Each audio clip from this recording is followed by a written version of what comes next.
Great. 6 o'clock, we'll call the meeting to order. Please rise and join us in the pledge. I pledge allegiance to the flag of the United States of America and to the republic for which it stands, one nation under God, indivisible, with liberty and justice for all.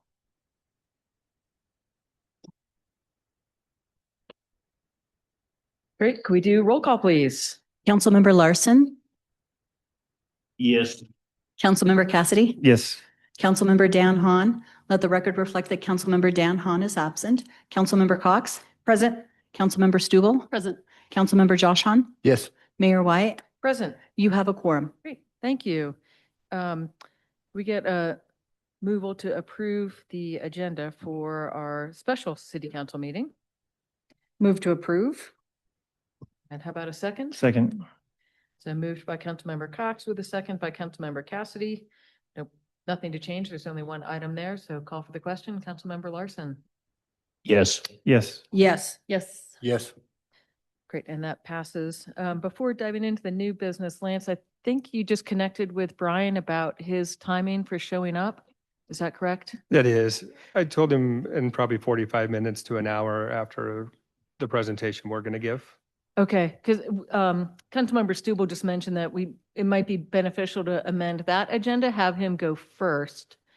And so that way he doesn't have to try to wait for whatever conversations we have.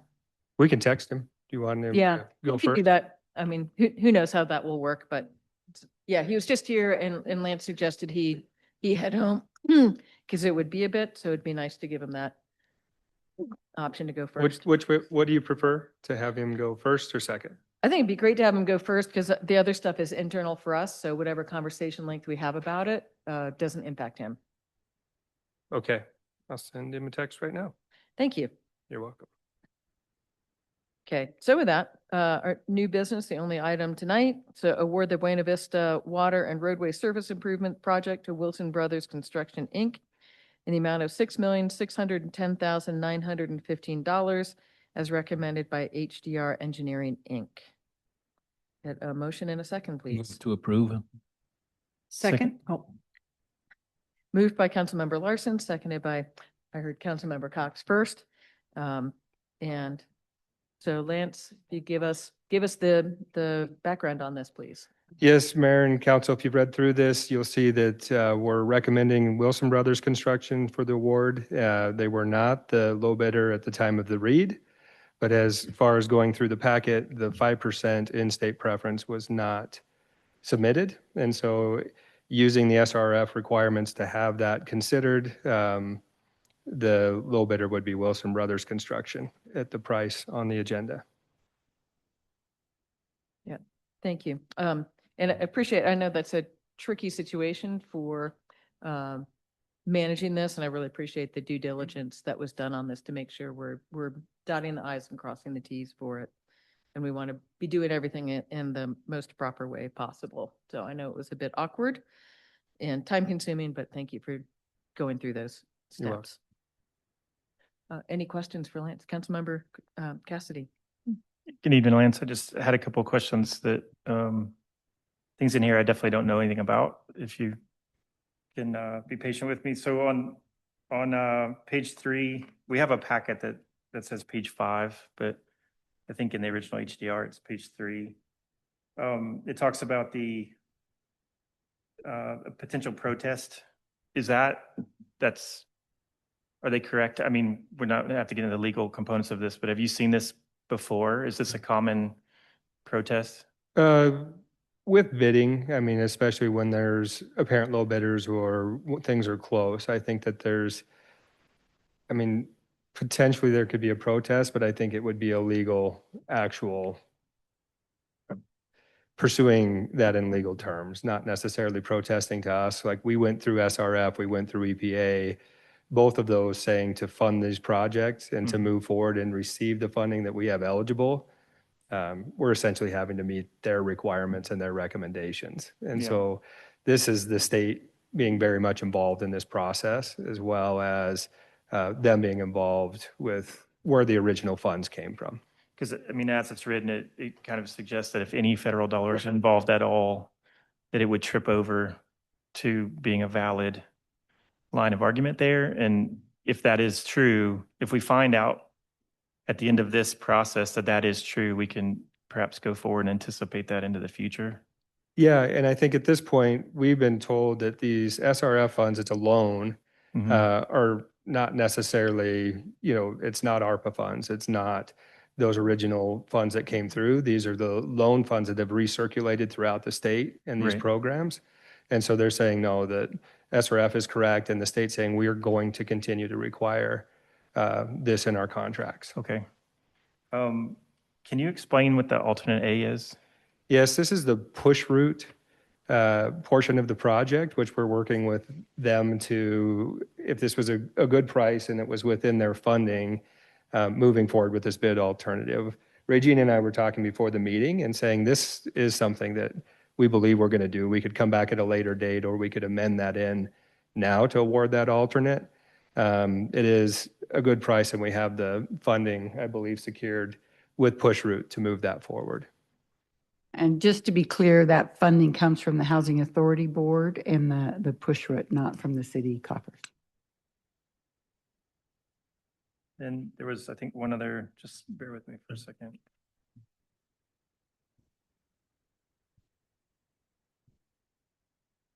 There's a list of bidders, and it shows 7 of them. It looks like that. Looks like that. It's page 21 in our handout. Bidder list, Buena Vista Water and Roadway Surface Improvements. 7.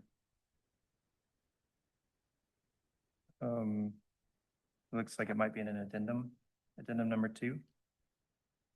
Do you see it? I do. And so what you're looking at is the subcontractors Yes. that are being listed. Okay. Some of them have dollar amounts and some of them don't. Is that inconsequential? Doesn't matter. They didn't submit them. Our requirement need- is to know who their subcontractors are, Okay. not the value of their Got it. contracts with them. Okay. So like the 30% or whatever, that's up to them to determine, not for us to review. We're not responsible for that in any way. We never see subcontractor agreements. We just hold the prime agreement, and it's their job to reach agreements with their Okay. subcontractors appropriately. Okay. Thank you. You're welcome. Good Sorry about that. questions. Thanks. I Yeah. appreciate it. Yeah, appreciate the thoroughness. Mhm. Any other questions? Mayor, if I may? Councilmember Stubble. Thank you. I know that our attorney is ill tonight, so this might be a question we need to learn more about later, but I am curious if you can help Lance with understanding what that protest process looks like. Who is the protest made to, if this is in fact filed, and how does that come back to us? So we do not have a legal contract or anything within, all we've given is direction to bidders. Mhm. So at this point, there isn't a contract or any sort of agreement to protest or something that we're in terms with somebody to follow. Mhm. So I would think more than likely this would be moving into potentially a lawsuit or, hearing from an attorney to our attorney Okay. on this matter. Thank you. You're welcome. Any other questions? One saved round, sorry. I blew right through it. There's a line item called unclassified excavation for $206,000. What, is that just a catch-all? No, it's actually material that needs to be removed to get to the subgrade in the amount that we're thinking has to be removed. And we also encompass unknowns in that item, a portion of that, and then we measure it. But we've really measured down to where the geogrid and the fabric goes down and the base goes down. We're not sure if that's going to be rock or if that's going to, what type of materials you're going to be in. So we call it unclassified X. Okay. And then last one, honest. Sure. This time, just from your professional experience with wrestling with these large problems, do you have any concerns, or can you anticipate any challenges? What would be the things that would be on your mind with regards to what's in front of us right now? That you might want to share with us. So I think as far as entering in the contract, I was always hoping for 1 year on this type of production, and we're into 2 year based on working with local contractors, which is understandable, as far as pace. The biggest hurdles on this project are going to be working with the hospital, leaving lanes open. When we're having construction, we're requiring ambulances being able to get to and from, and we're constrained by ditches, and we can't really widen. There's no culverts, no bridges, no alternative access. It's going to be a challenge on year 2. And then we're also having big events, or at least the 4th of July rodeo over this time frame for potentially 2 years. And so the impact on that could be interesting as well. We're saying we need to be in at least base. We've had these discussions as far as access. Once you're digging underground, you never know what you're going to run into. And so this is what we think is in what is there, but we always run into slightly different things. And then Lander has such varying materials. We've done geotech, we've measured down in a lot of spots, but that doesn't encompass the whole project. So as far as change conditions or things that we could run into, those are the types of things that I worry about. What are we going to run into that's an unknown that, we couldn't have known it was there over the life of what we've looked at. And then there are just mistakes. We don't want an engineer to spend all day designing and we want it as correct as we can be under a budget, but we're not asking for perfection. We're asking for this to hopefully be under a 5 to 10% contingency. And if change orders fall underneath that amount, I feel like that's successful. Thank you for that. I appreciate it. You're welcome. Lance, I got a question for you. What do you anticipate the split being between 1% and grant funding from SLIB for this? So it's a payback on the loan forgiveness, which I think is 25%. Boy, don't quote me on that, but the loan forgiveness is what we were able to receive on the SLIB loans. And so there's a certain amount that's just, we don't have to pay it once we start getting there. And then optional 1% is about a 50-50 split with enterprise. So as you're looking through water on this one, there's not sewer. The optional 1% will be paying for a lot of the surface work. And then ADA required work, the things that we're seeing, and then enterprise will be covering all the water line and the services and that underground work. Okay. Yeah, thanks. You're welcome. Mayor, man. Yes, Councilman. Yes, Lance. What was the beginning date on the first phase of this? And so we'll start the contract as soon as we can get them under contract. Okay. And so the beginning date, they can start ordering materials once they have a signed agreement. And so they'll send back their bonds, their proof of insurance, certain requirements. They'll sign the agreement once we tell them that they're awarded the contract. But we're hoping that they can start right away Okay. with getting their materials in. And then if they want to break ground, that's up to them. But they have the full 2 years to, create that schedule and get the Sure. project done. Has anybody talked to Whiteout about the equipment going in and out in our fuel trucks, coming around to load the fuel into the fuel islands? And Boy, I hope so, because that was part of our access requirements. But let me double check with the engineers and who they talk to there. So if you're finding out differently, will you call me or Yeah, let me definitely. come over and we can make sure that you guys can get in and out, because that's really Yeah. important.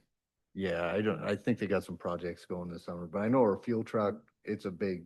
Yeah, double. and we do have access requirements in the contract, and you guys were one of the named as far as providing that access. So we won't, the intent's not to close you out. I mean, as long as I still get paid, I don't care. Thank you. Yeah. You're Well, welcome. not to mention our own equipment getting in and out. Yes. You need to be able to, Yeah. do that. So, interesting level of complexity for the project. Any other questions? Mayor, would it be okay to amend in the bid alternate if somebody's willing to do that? You can't amend on a special. Oh, okay. Yeah. Never mind. We'll do that later. Simple answer of no. Yeah. All right, so if no other questions, we'll call for the question, starting with Councilmember Hahn. Yes. Yes. Yes. Yes. Yes. And that passes. So with that, we'll adjourn, a motion to adjourn this meeting at 6:15. Move to approve. Second. Oh, this time we'll go with moved by Councilmember Hahn, seconded by Councilmember Cassidy on this time. Call for the question, Councilmember Larson. Yes. Yes. Yes. Yes. Yes. Great. We're adjourned at 6:15.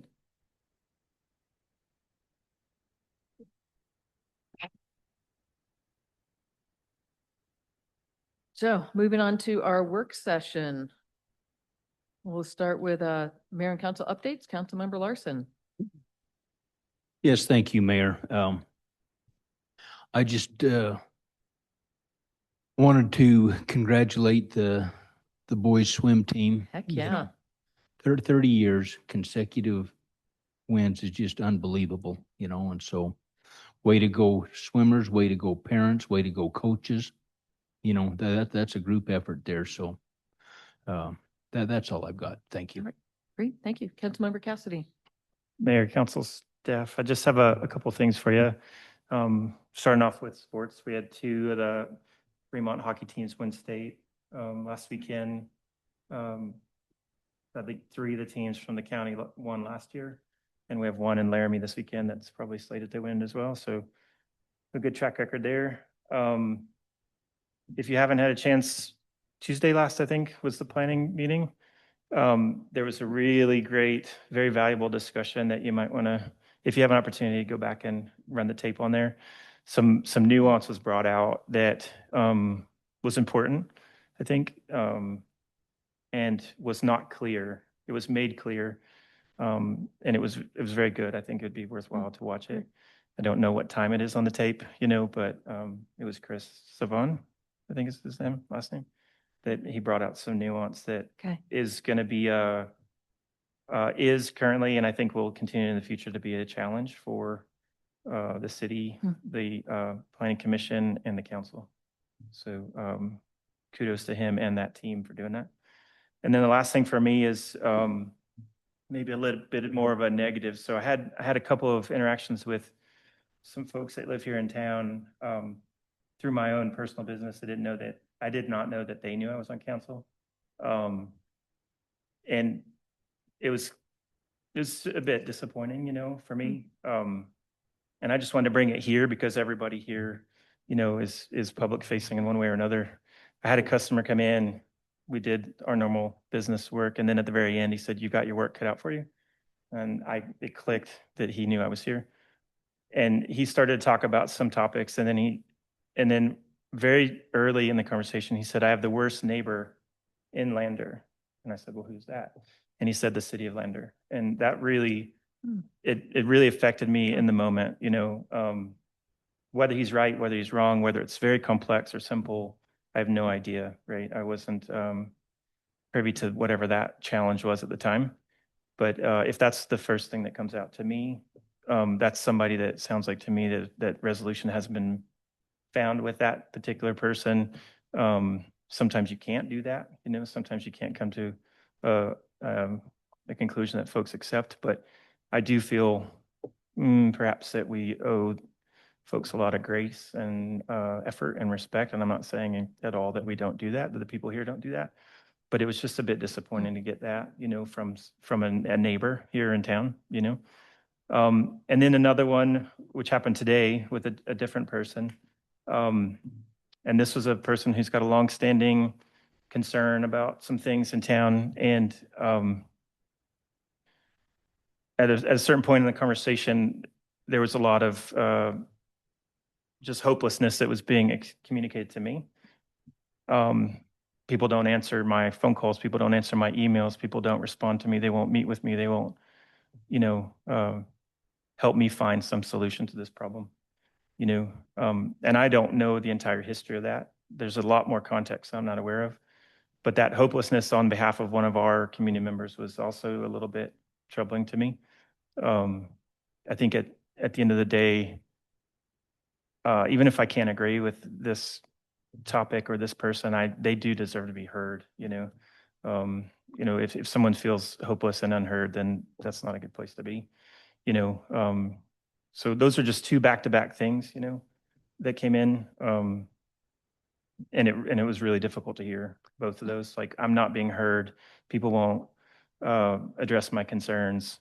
And if you live adjacent to the city of Lander, that's the worst neighbor you could possibly have. And those are just really difficult for me, So thank you for everybody that's on this team that works so hard uh, to face the public and do the things that everybody here does. But, you know, it was just difficult for me. Yeah. So Do you have contact info for these I folks? do, yeah, Okay. I do for Yeah, sure. I'd love to connect. And I can share that, Yeah. absolutely. You know, and I'm sure people in the room have a lot more history with these than I do.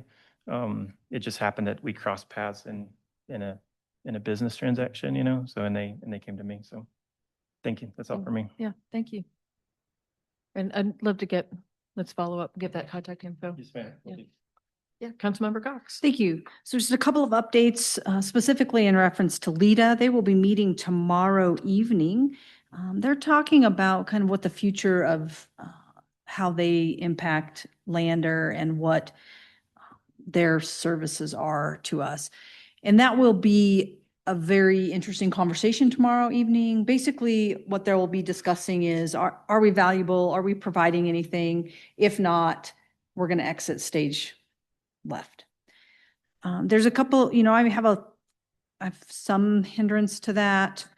I have, let's just say that it hasn't gone exceptionally well for them in the last few years. It's been a little tumultuous. So but that doesn't mean that I don't value them personally as a council member. I think that right now they don't have their hands in much, and there's not a lot of support. We heard somebody at the podium talk to us last month about how do you capitalize on your economic development, and essentially it's fund it, right? So a few years ago, they requested some funding. We denied that with right, wrong, or it doesn't matter. I'm just giving the information. Denied that. And then from that point till now, there's not been a lot of traction other than the lift. And that was, a little different times, as we know. So just so you guys are aware, they're going to be meeting tomorrow and discussing, what their value is in this community as far as a group, are they adding value? Are they not?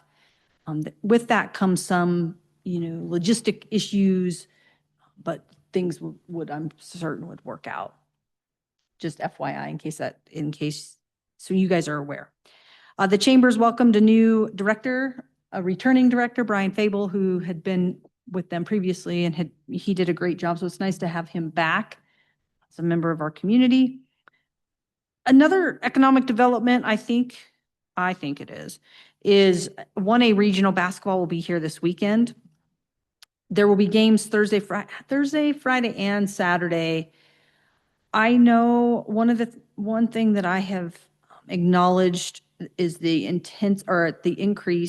improvements in communication from the city specifically into the business owners. I happen to be closely related to a business owner, and it is really helpful when they're aware that there's going to be increased traffic for a variety of reasons. And so that's continue to do that. It's well appreciated by business owners. My only concern would be that, our Main Street businesses don't always stay open, especially on Saturdays. And I don't know, maybe having a conversation with the chamber about how we can encourage that in some capacity, because there will be a lot of people, in town, and it's again, we want them in our shops, we want them spending money, we want them to return, we want them to get hotels in the future, et cetera, et cetera. There are two businesses that have been really doing a good job of highlighting.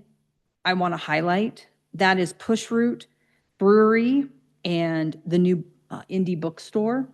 They're doing activities and they're really focused on capitalizing on what our community, is so special about our community in a lot of ways. Fostering community as well. Yes, through their yeah. events. They're doing events. There's food trucks at the Push Route. So they're giving those food trucks business. It's really, what they're doing is really cool. And then the indie bookstore, just because these are new, I'm not shouting out or leaving anyone out, but these are newer establishments.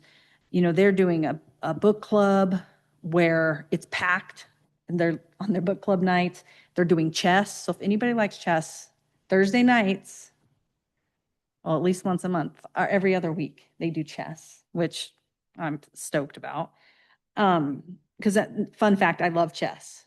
It's one of my favorite things, and I'm terrible at it. And then I also, just inside of what you're saying, I've had an opportunity to do some light level research on being a government employee and what that entails psychologically. Because when you're a private business, how you interact with the world is much different. So if you're giving your services and you're getting a return, well, you don't get that as an employee in government oftentimes.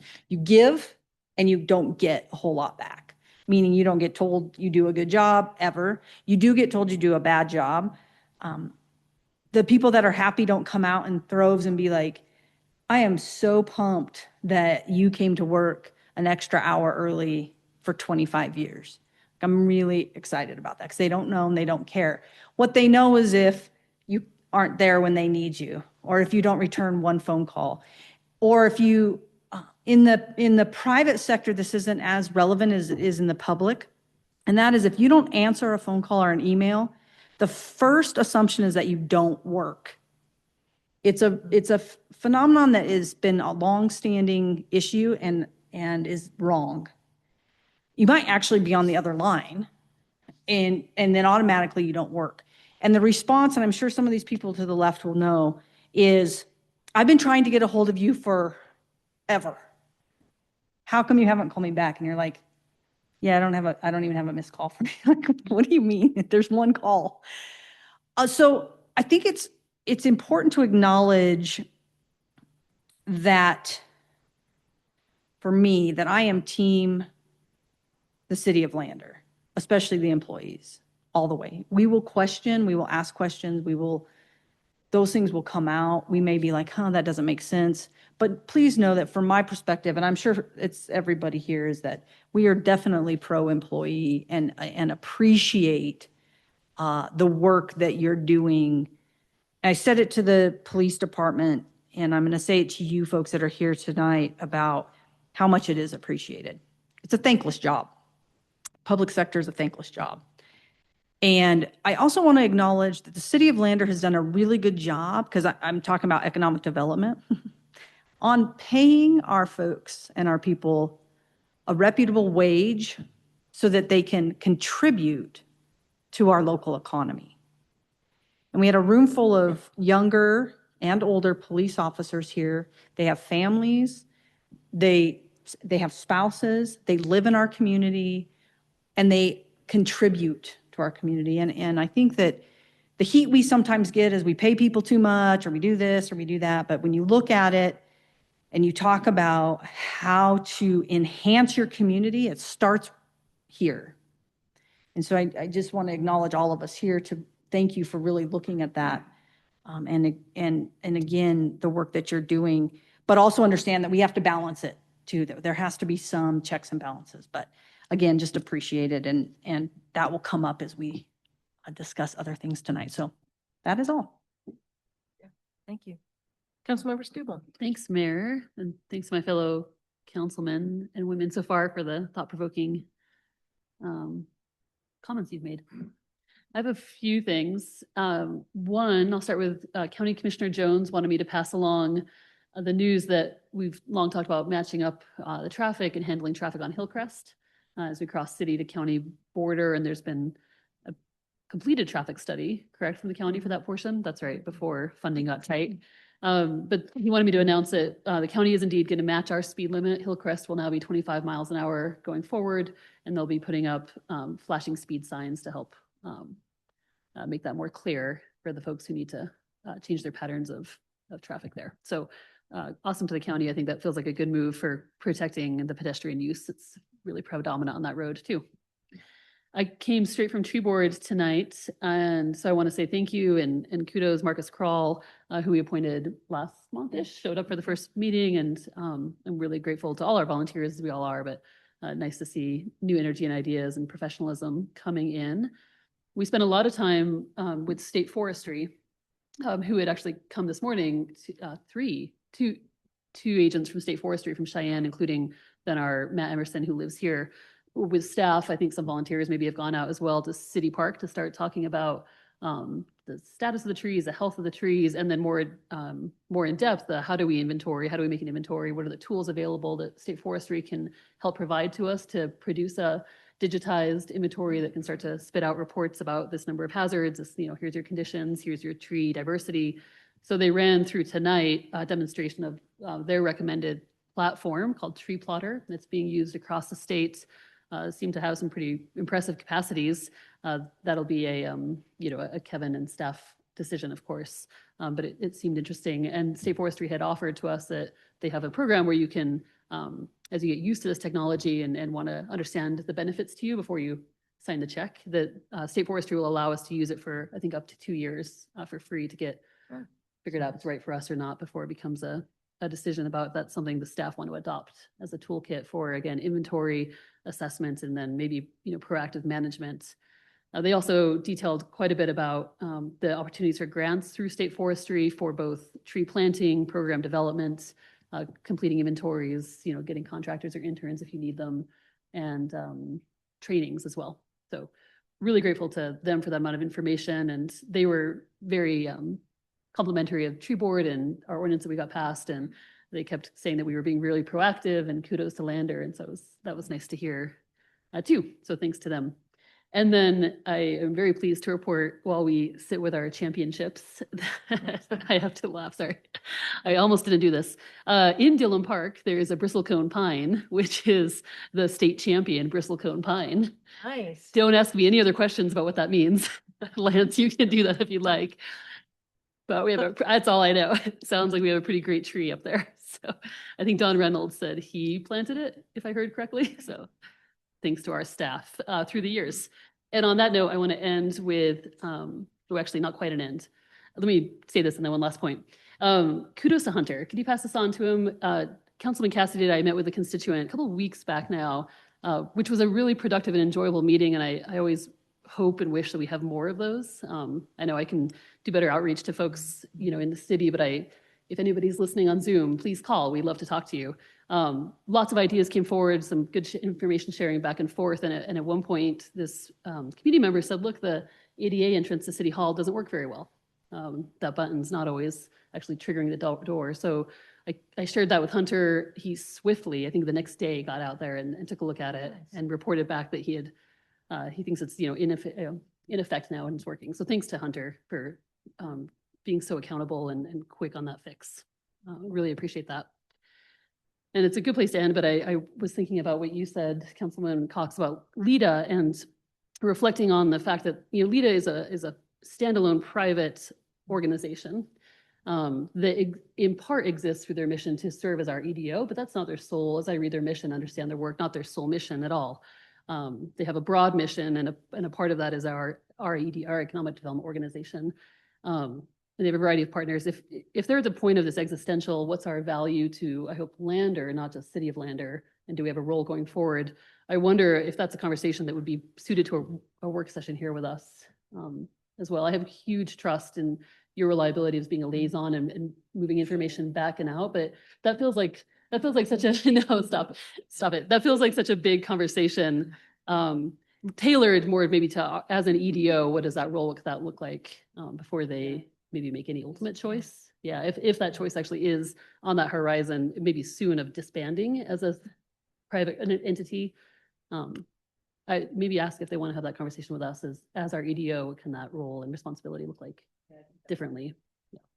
And I hope that they come to a place where, they can solve for the engagement that has been lacking in attendance and participation. Been part of their problem. Yeah. It's been their issue all along. It's just this now, not a lot of participation, active participation. It's more of a passive board. Yeah. Sure. But thank you for sharing the status update there of where our EDO might be as well. So thanks, Mayor. Thanks all. Yep. Councilmember Josh Hahn. I got nothing. Thank you. Okay. I've got a few things to add. So with new folks at the chamber and the hospital, both having new administrators, we've had good meetings with city representatives and hospital staff, and this afternoon with Brian Fable, which was great to be able to have those conversations. Likewise, I grew up as a competitive swimmer, so I love supporting our both boys and girls swim teams. That was awesome for both of them. And I got to add on, of course, my favorite middle school team, the Mighty Sabres, both boys and girls, not only won state, but did so handily, which was awesome. And it thoroughly enjoyed the parade down Main Street. I was on the trailer hooting and hollering with the kids.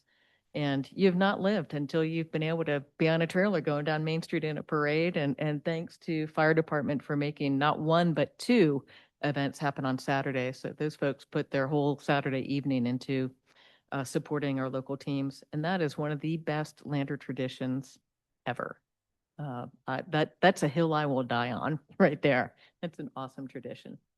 Also had good conversation with Scott Peters about finances at the golf course, and I can add a little bit more if I can interject some of that, Lance, during your meeting and or share that in an email. I know that was a question that came up for folks, and we're hoping to have a presentation from the golf course about all the improvements they've made as part of their lease responsibility at the March, I believe the March work session, a quick presentation there.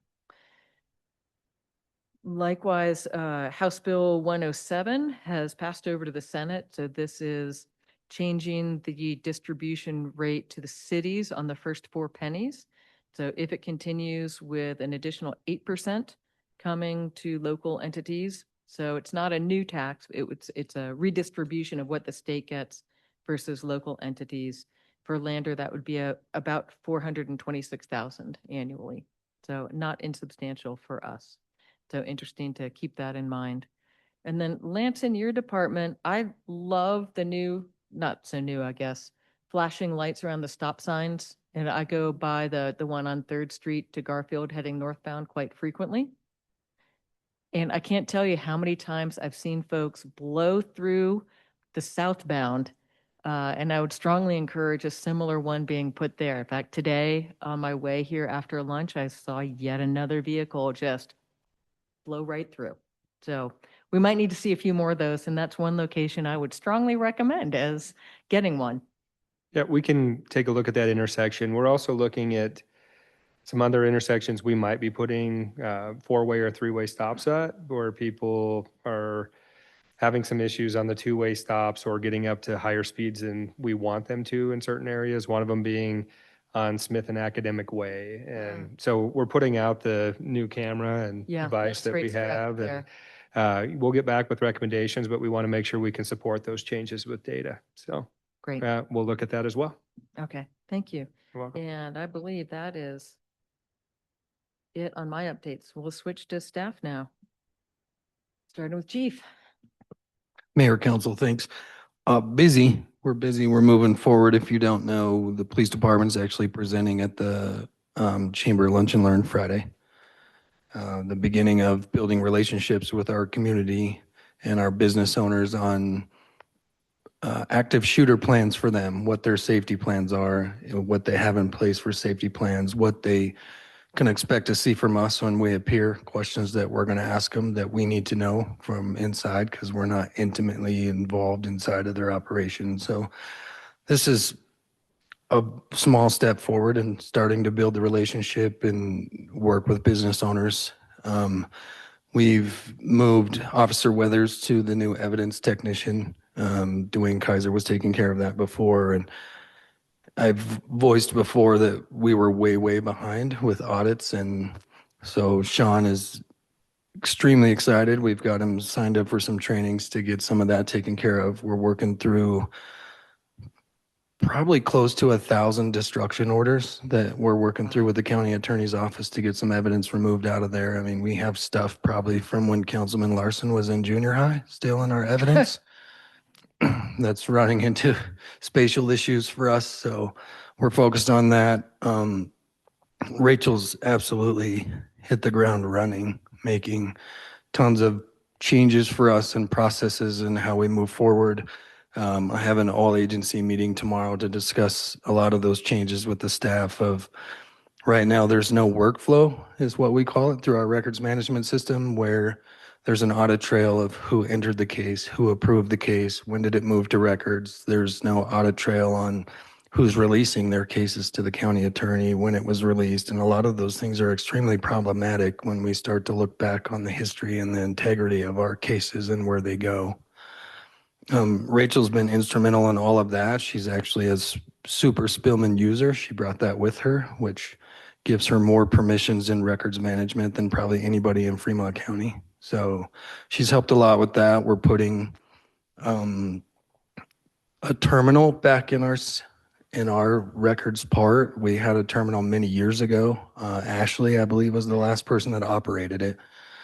That'll give us access to run our own driver's licenses, our own license plates, run our own VIN checks, enter some of our own cases to where we're cutting down on our workload that we're relying on the sheriff's office dispatch center.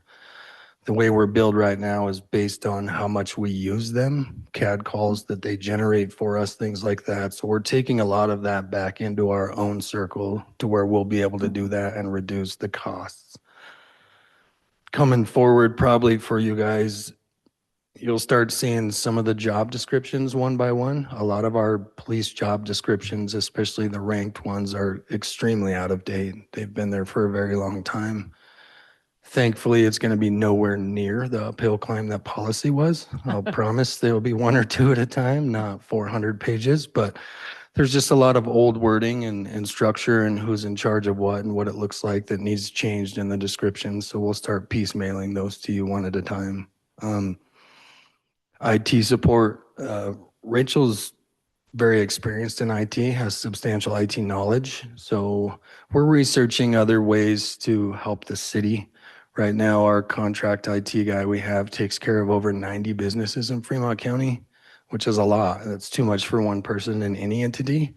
So we're doing a little research on what we can find and how we can help moving forward in the position that we are where we don't have a full-time IT person. So it's a lot of stuff that we're working on right now administratively within the building. So I don't have anything else unless anybody has any questions. Well, a question for you about the being able to come here directly for VIN checks. That sounds like something Ann could help spread to the public, that rather than go to the courthouse to then be told to come here. So one of the Let biggest folks things that know. I've changed with, especially Rachel, the window's open now. I mean, if you talk to people now, we're always at the window. Somebody's always there. One of the biggest changes I made was in the past, they would come here, pick up the phone, call dispatch, and then call back and talk to Dwayne. To me, that's not our best foot forward. We have someone at the window that should be able to help you. You shouldn't have to pick up the phone and call someone else to have them call back too. So Rachel's able to do all of that now, and she's at the window all of the time. So we're helping people to not use that phone to call over to dispatch. We can do a lot of that ourselves. Once we have our terminal and that's kind of up to date, then it would be great to sit with Ann and put some type of public notice of, hey, we can do all this for you here now and save the heartburn of Yeah. trying to call and go multiple places. Yeah, that'd be lovely. Speaking of customer service, I would have to do more. Yep. Councilmember Stubble. Thanks, Mayor. Thanks, Chief. I think two questions, or just maybe to emphasize one. You mentioned two ways that we're reducing calls on dispatch there, the window, being open and that terminal eventually. We'll see that reflected in cost savings in our payments to them. Is that correct? There's some degree of per call? Yes, as of right now, the billing that they have set up is based on how many, we call them tickets, how many Spillman tickets they put in for us. Okay. Once we have our terminal so Rachel's already got all of her stuff from the state, she can enter that right from her desk. Mhm. So they won't be putting tickets in for us anymore. So that will reduce whatever our charging is through them. Great, that's thanks. And then I wanted just to applaud, I was really pleased to see the captain's position go out for applications. I think that's what, a month you said to open? Yeah, we opened it for a month. I call it an opportunist, I guess, if you will. It's unfortunate what the Wyoming Highway Patrol is facing and the staffing that they're just hemorrhaging right and left. But we've been vocal as staff and you as council of bringing very well qualified professionals into our community to help us grow. And I just don't want to miss the opportunity of potentially somebody that would be a good fit to come here and be able to help us move forward into the future with succession. And if it's open for 30 days, that gives ample time for people to see it and see what it is and figure out if Lander's where they want to be and if they're able to live here and find housing and all those things. Great. Yeah, no, thanks, Mayor. It felt like a key capacity gap that we've had for a while, so thanks for getting that out. That's it, Mayor. Okay, anything else for Chief? Okay, Lance, Nothing for me. we're gonna hear from you later. Yes. Ditto. A question for Lance? If I could, yeah. Yeah. Sorry, Director Hopkins, come back to you. And maybe as a flag for future conversation, but other bad news out of the legislature was amending Lander out of HB 69. So this was the land conveyance between the Wyoming Department of Health, Wyoming Life Resource Center, and WYDOT. And there, in the original text, thanks to our representatives and senator, there had been an inclusion of Lander for some portion of that conveyance, and the House did not take kindly to that, so it was amended out with a decision or a recommendation that we go through the Board of Land Commissioners through that conveyance. I'm almost entirely ignorant, and I hope to come to speak quickly about what that sort of administrative conveyance could look like. So if we can, when ready, I think come with like, what is that process like? We'll have to research Is it and see what Yeah, that looks okay, like. great. Because Yeah. I'm not aware either. I know that locally, when YDOT was trying to relocate before, I think there was some concern about how that process was happening. And I do think this is Senator Larson, Representative Larson and Senator Case discussing what would have been best for the community. So they had kind of jointly talked prior to this being proposed. And so I'm not sure, what that means. Is it's going to hit the Senate floor and what will end up happening? I think if YDOT does relocate to a state property, that is a win still for this community to see that facility being able to be built and meet the needs of we don't want to lose YDOT or any of the employees and make sure that they have a great place to operate out of. So hopefully that portion can still move forward, but happy to research what next steps look like as this continues, if it passes, or if we have direction to do something. I'm certain we can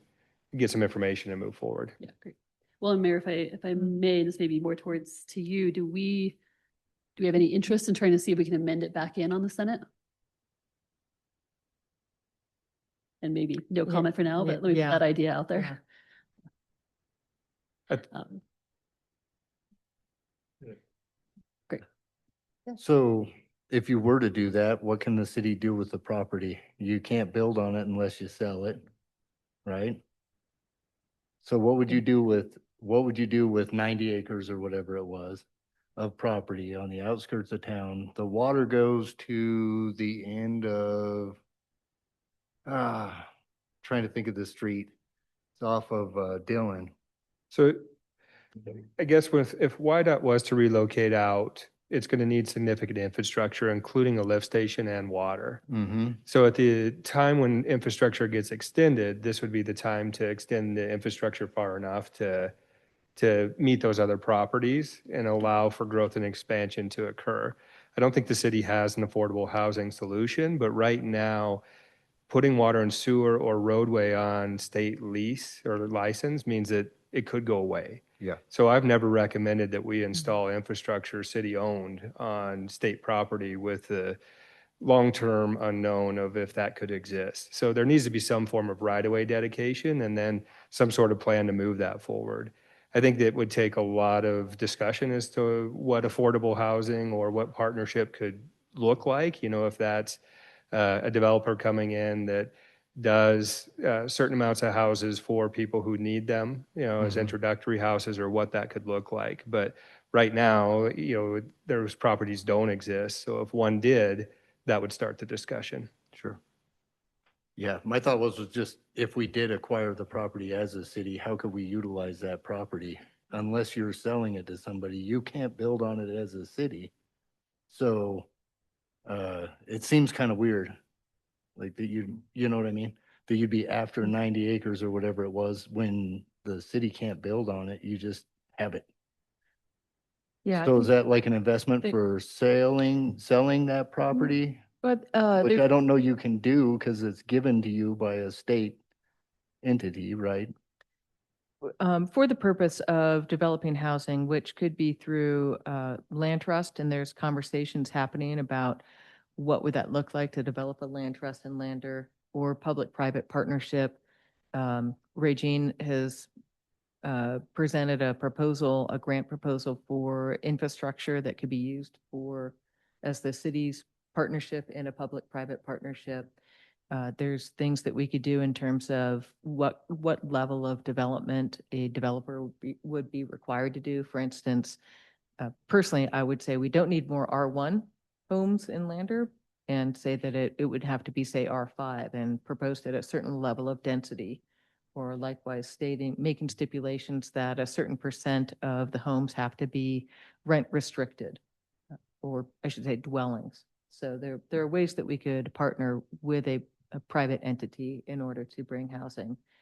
At this point, I suppose it's unfortunately a bit moot on that, but there are a lot of conversations happening, and there is a pretty dedicated community group that understands housing is increasingly problematic. That came up in our conversation with the hospital, that 40% of the folks they're offering jobs to end up turning it down because of the cost of housing. Yep.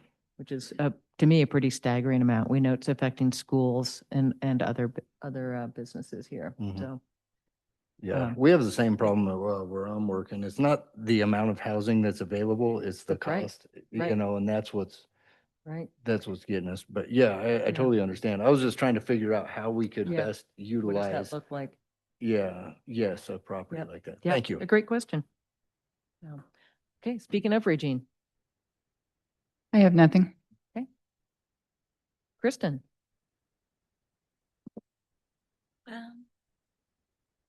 You're going to have to pull that all the way towards you. in order- All the way to me? Yep. Can you hear me now? Yep. I don't really have anything. I am still in the process of learning. I think, I did training with the representative from Wham, our previous treasurer, 5 days the first week. The second week she was gone, and then 2 days last week. This week she's gone. I'll probably do another 2 days with her next week. I'm working towards learning. I want to be able to roll out the budget next month and get that under my belt, going through some of the audit stuff, learning the allocations and some of the other paperwork. I know I've talked to Sean, who is our IT person with Summit. He's going to come on Monday. I guess the city only owns one license for some software, and he's going to, but Shari and I could share it, just not use it at the same time. But he needs to get on Shari's laptop to put it on my laptop. So there's some of those things that we're working through and just taking in as much knowledge as possible. All right. Any questions for Kristen? Okay. If Adam were here, he'd say, I have nothing. So we'll just note that and pass it on to you, Rochelle. The only thing I have be to sort of dovetail on Chief Wah's job descriptions that this council may be seeing on our side of the house. We will be examining some of those and changing them to sort of fit what the position is actually doing, because sometimes what you do initially sort of morphs over time. So we're going to kind of try and capture that, as well as bringing you 450 pages of policy changes at once, but maybe just one or two. All right. Any Follow-up questions question? for Rochelle? Yes, Yep. thank you, Mayor. Just by way of, this will be both of you, Chief Wah and Rochelle. When you're doing the job descriptions, are you also doing a job analysis? I send them out, and so yes, sometimes. Okay, just to determine. And my preference when that happens is that the employee have that for about a month, because there are things that they may only do once a month. And to be fair, there are things they may only do once a year. But we don't have a year for someone to do a job analysis. Okay. So hopefully they remember those things. And so Okay. that's what I like to see them fill out before we then update their description. Okay, A large percentage of mine will be supervision level, to sit with them individually and look at their job description. One, are you doing all of these things? If you're not, why? And what else are you doing that we don't know about? One of the big things, I've been very vocal with you about having more people that know how to do everything. We're running into some things right now that only one person knows how to do, and I think that's problematic. If for whatever reason they're not here the next day and we have to start all over. So we're, yes, a job analysis and building the job description based on where they are and what they're currently doing to meet in the middle as they come. I was fortunate enough that the frontline, excuse me, the frontline software that I purchased about the wellness and the use of force stuff, they have another addition to them that I meet with them next week. It's on a policy management is what they call it, but you can also put your job descriptions and everything else into it and track them, and there will be an audit trail of when they were changed, why they were changed. Easy for you guys as I send it to you, you will see them side by side. This is what it was, this is what it is, and this is what has changed, and this is why. My intent is to make it as easy as possible. We made through 400 pages, so everything else should be easy moving forward, I think, or at least I hope. Is that then coupled with previous performance evaluations? And I'm guessing you do annual, not you specifically, but the department. Annual reviews are done. And then that coincides with that analysis and job. Okay, thank you. Okay. Rochelle, a question for you since Adam's not here, but you're also a lawyer. So I know. Do we need to officially amend the agenda to have Brian Brown speak first? This is a work session, So not a we're voting okay. session. Okay, so- great. Just wanted to check. You know what it is to assume. So, well, how about that? You're gonna let me? All right. So Brian, come on up. We'll have you go first, and then you can continue on with your evening. And I think bowling night, but I already missed it.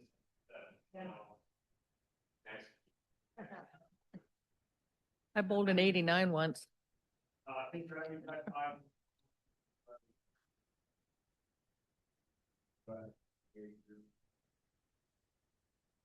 And better, yeah, you bet.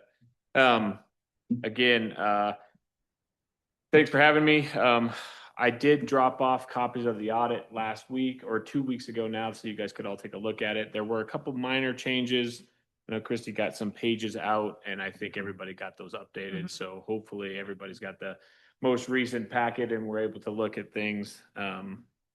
Couple things I'd like to start off by saying, I did not run that stop sign that Missy was talking about earlier. I'm not much of a chess player, but if we could find someone to host a cribbage tournament bi-weekly, I would be in on that. So, yeah, Yeah. I mean, Yeah. there you go. Get that rolling. Anyway, got those out of the way. I think, I don't know if anyone's got specific questions. I kind of put together maybe 10 or so minutes to talk about the audit this year. But what really struck me earlier is what Chief Waugh said about just one person's institutional knowledge of things. Shari was the city treasurer here for a long time. So 19 years. Christy taking over and learning those things, it's just going to take a lot of time. I mean, the amount of different softwares and processes and things that we do. I mean, I think, the clerk said it great by saying there's some things you do quarterly, annually, and it's so hard to know those type of things. So I think you found a capable individual, and I think it's just going to take some time to just develop and figure out those roles and what you do in that area. So good luck, uphill battle, but I think it'll be good. Yeah, exactly. A couple things as far as, from our perspective, you hire us, you engage us to do a financial statement audit, and in conjunction with a compliance audit when it comes to federal awards. So if the city expends in the past, it was $750,000 of federal dollars in any one fiscal year, you're subject to what they call a single audit. That threshold did change for this upcoming year. It's $1 million now. I mean, even given this, new business action item of 6.6 million on this, a lot of that comes from the slip funding, and it's got the federal tie pieces to it. So you won't avoid having those compliance single audit pieces in the foreseeable future. But again, good problem to have, leverage federal dollars and go that route. Just a little more compliance checks from our side of things. Okay. So from the financial statement aspect, what our goal is to do is give you an opinion on your financial statements. That's really the bread and butter here, page 1, 2, and 3, about how we feel about the numbers that we get presented to. So again, happy to report, clean, unmodified opinion to those numbers, meaning that, they're presented fairly. We didn't have material, we run things on a materiality basis. So if things are off, $100, $1,000, $10,000 in some funds, we won't determine that as a material change. We run, and if we're looking at hundreds of thousands of dollars or more on certain things, we would say, well, that's off. That's immaterial. But again, no material misstatements that we had to correct, and that everything's kind of in conformity with generally accepted accounting principles. Okay. So happy to say that you're in compliance with the required standards. That's, if I had to give a grade, an A, I know that Missy had invited all of the public to join us today Yeah. for this audit presentation, but it doesn't seem that very many people made to hear that you guys are still doing and continue to do a good job as far as from a financial aspect. Couple things. I don't know if you guys have the financials in front of me. I didn't bring a computer to We do. present or do any of that, but we can discuss a few things, big picture wise, and then go into more the general fund shift from big picture to operational, so you guys can kind of see it. But the good analysis and comparative information is in that first section. The management discussion and analysis has good financial highlights, good notes to the users, to the individuals reading it, good comparison from year to year to see where Talking things about the page 7. that's that's going from page, really the whole management discussion analysis goes from page 4 all the way through Through, page yeah, 11. 11. Okay, Okay. that's the narrative part that, in this situation, Shari drafted, would put together, talk about from a city employee's perspective, how things are going, the financial outlook and such. Where we really take on is page 1, 2, and 3 is our report, and then from 12 onwards. So the more easy to read stuff is that 3 through 11, easier to digest and kind of comprehend. The stuff that we do, again, starting on page 12 is where I'm at. That's big picture. So this first statement of net position, that's your entire government. That's every aspect, every fund within the city in the governmental activities. So all the special revenue funds from Maven, economic development, the 205, the flood plan, all that special revenue stuff, all combined in this governmental activities, along with long-term debt that the city has incurred, as well as the infrastructure, fixed assets, capital assets that the city owns. Okay. So I tell you that this is big picture to understand this stuff. At the end of the day, big picture as of June 30th, the city had $66,204,000 worth of assets. Okay. Total liabilities only amounted to about $5,967,000 in the governmental activities. We're not talking, this individual scope doesn't talk about our water, sewer, business type activities. Okay. So again, good, healthy position there. It does include things that are a little outside of the realm of control, local control, as far as like what we discuss as a net pension liability, which is an actuarial determined amount based off of how many employees that the city has ever employed, and if the government were to shut down, what they would owe to fund those people's pensions, basically. So it's a number that it's important to users for bonding and how the overall financial health of the government is, but it's not to affect the day-to-day operations. You're not going to change your statutory required contribution rates or anything like that. Okay. So that's included in the government-wide. Again, infrastructure, which is very important to determine how much money the city has invested into the infrastructure, the assets that it owns, and then later on in the financials, it shows the age of those, you can see how much of it's been depreciated, right? So we can know overall, what the overall health of some of that stuff is based off of that. It also includes things such as compensated absences and then debt, like I talked about, and lease obligations. So some of the stuff there is definitely important, but I think some of the key factors, again, overall net position for the government as a whole in the governmental activities is $54,838,000. Okay. So that's basically what the government holds in assets over liabilities as a government wide. That's the next page on 13 is the exact. So this is what Those people that are more familiar with the business terms, this would be more like your balance sheet here on 12. And 13 would be more like your income or profit and loss for the year at the whole government-wide level. Again, pretty high up, you know, kind of a 1,000-foot look. You see only 3 categories of different things: general government, public safety, public works. You don't get into a lot of the detail here on some of the stuff as you would in operational. But from a government-wide perspective, you know, the overall, if we had to determine net income, the overall revenues generated from a government-wide perspective over expenses were 2.6 million, 2,635,000 of revenues generated over expenses for the time period from 7/1/2024 to 6/30/2025. So again, I didn't touch on the business type activities right here, because if we flip through a couple more, we can see the business type activities a little more in depth and a little more operational in the next couple of pages. So going over to 14, this is more what I think should be the focus and the area that are more driven to provide to you guys, to provide to the staff to work off of. Okay, these are more of the operational sides of things. So again, balance sheet, income statement, if you're familiar with those terms. But for the general fund itself, as of June 30th, 2025, had 16,840,000 of assets. Total liabilities only amounted to 319,000. So again, on these fund levels, you're not looking at the overall debt for the government or any of that kind of stuff. It's just your current obligations, not long-term obligations. Okay. Same with that. So like accrued payroll, for example, that's the payroll, the mid payroll run for the whole city general fund from June 15th through June 30th. That's paid in July. So that's about, you know, 95,000. So you can kind of get a feel for what more operations that this looks at versus the government-wide side of things. Okay.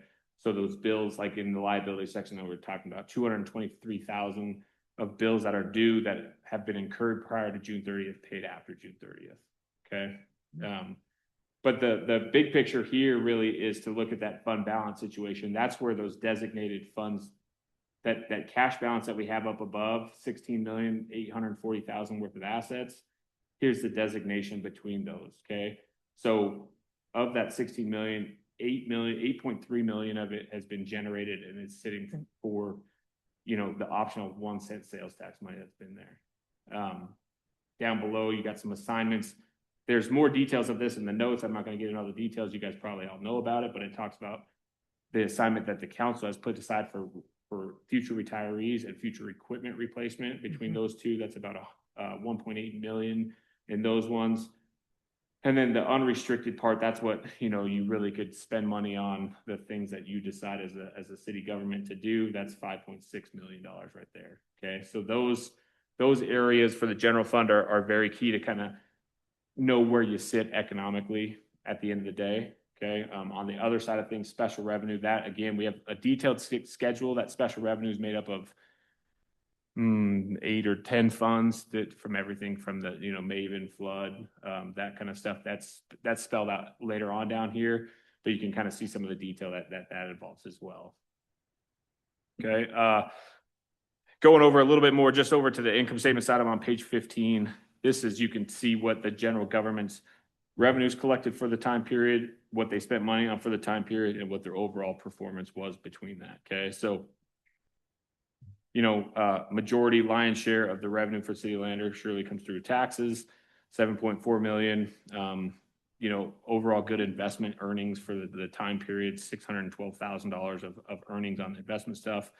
Again, the other biggest area there, grant revenue of 885,000.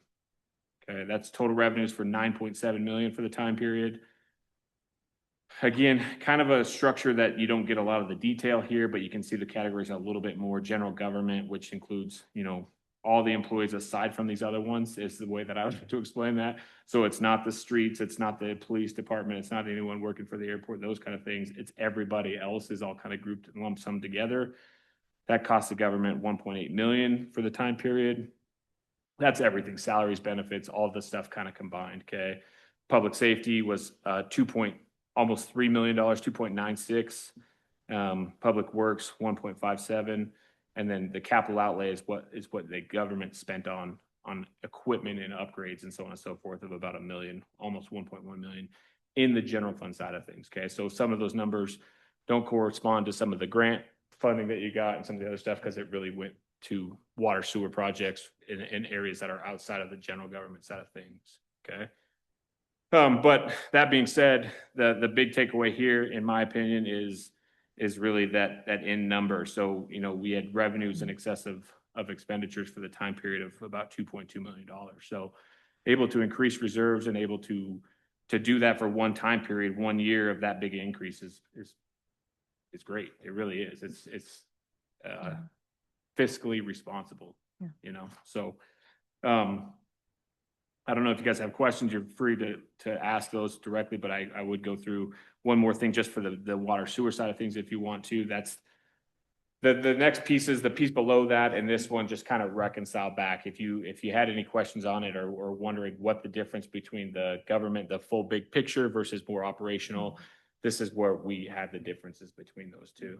Okay. From a business type activity, you know, the water sewer sanitation or water sewer area, you know, for the time period, again, sitting on total assets of 8.9 million, or current assets, that's cash and cash equivalents and some grants that are yet to be received. And then a big chunk of the total assets for the infrastructure, the water sewer, 43.8 million. That's all that piece. So total assets there, 52.79. Again, the deferred inflows and pensions is what I referred to earlier about the obligation to pay some individuals if the government were to get called upon for the Wyoming retirement system piece. Overall liabilities in this side of things, 5.145. Big driver of that, payables at the end of the year, and then what's due to other funds. So, you know, as Chrissy has figured out, the logic before and continues to be is just a cash allocation piece. So you've got some obligation owed from one fund to the other.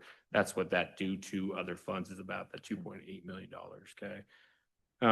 Overall, you know, other liabilities that are out there, again, compensated absences, what you owe employees if they were to leave or that's sick and vacation. And then notes payable piece, that's just the debt that the city's incurred on the different infrastructure projects that it's done. Okay, again, a lot more detail in the notes. I'm not going to go through all those details unless you guys want me to. There's, I don't know, 80 pages. We can read them all. But, flipping through the next page on 18 is again, this would be more like the income statement. So generated revenue for the charges for goods and services, water sewer side is about 4.48 million. Your salaries and benefits, 1.7. Contractual services, 577,000. Materials and supply spent on water sewer, 963,000. And then a big part of the driver is that depreciation of 1.18 million on those costs. So again, not as from operations, you had revenues over expenses from about 68 million or 68,000. A big part of the reason why the water sewer had such a big increase was clearly because of all the grant revenue, all the stuff that happened there, as you guys are well aware. But $6 million of grant revenue received in the water sewer sanitation side or water sewer side of things, some project costs in there, investment earnings of about 300,000. So it did, you know, again, same as before, what we just talked about, you were able to increase your overall net position in the water sewer side of things by $5.7 million. Okay, as a resident, I would say, well, that means you can lower my water sewer bills, right? Right. But as you know, as an auditor, I think it's a good situation to be in, and that you guys again are you know, planning for those futures. That, you know, you had the agreement and the thing in place for the 9% or the 9% increase overall. Everyone's kind of aware of the situation. Right. That's a big part of what that is for that continued 5-year. And unfortunately, I know Lance has got his light ready to go. We're building up so we can spend it down because we've got a lot of projects where that is going to flow right out. Oh yeah, for sure. Yeah. We're And well aware of that. that's also the tank and pump station grants paying Yeah. this year. And so a large portion of that is income received because of that almost 100% free Yeah. project. So I wouldn't anticipate that next year, right, Brian? Yeah, exactly. And that, you know, it goes to, you know, I don't have a lot more to discuss outside of those unless there's questions. But what Lance was just talking about did drive the reason why we did have a single audit, and the single audit that we did, which is further back in here in the compliance side of things. We're looking back I'm almost all the way to the back as far as the compliance side of things. But if you're looking at what you spent in total federal dollars, for the year was about 4.9 million. A big part of that was that AML water storage project of about 4.14 spent for that year. For the year, that's the audit that we looked at. And again, happy to report that we didn't have any findings on that big piece. You can read about that next piece there. But that was the grant that was selected just due to the overall testing and the procedures that we go through, and didn't find any issues going with that. So, kudos to the crew. Again, I would say to Shari, she's not here right now, but Airtable and the processes that are put into place for us to kind of go through and review stuff, it's really kind of continue to improve as we've done it. I would, again, put emphasis on the fact that somebody new in the position is going to have some growing pains, and it just will. But I think that comes with the territory. So we're here to help when needed. I do. Any questions for me? Yeah, I do. In working through the document, I kept running into pension, all over the place, and I don't know if there's an opportunity maybe later to get deeper into it to understand it better, but there was references to not the city not holding liabilities for pensions at all, right? Yeah. So the standard, it was a governmental accounting standard that is it's 68 and 71. They were issued, I don't know the exact time, 7 or 8 years ago now. But basically what it stemmed from was a lot of governments like in Michigan and areas where they didn't ever disclose the status of these pensions, and they had these employees that thought they had a healthy pension situation, and then they just went under. They just were gone. These people retired. They didn't have a pension. So the government accounting standards board came out and said, we need to start disclosing that. We need to have that out there.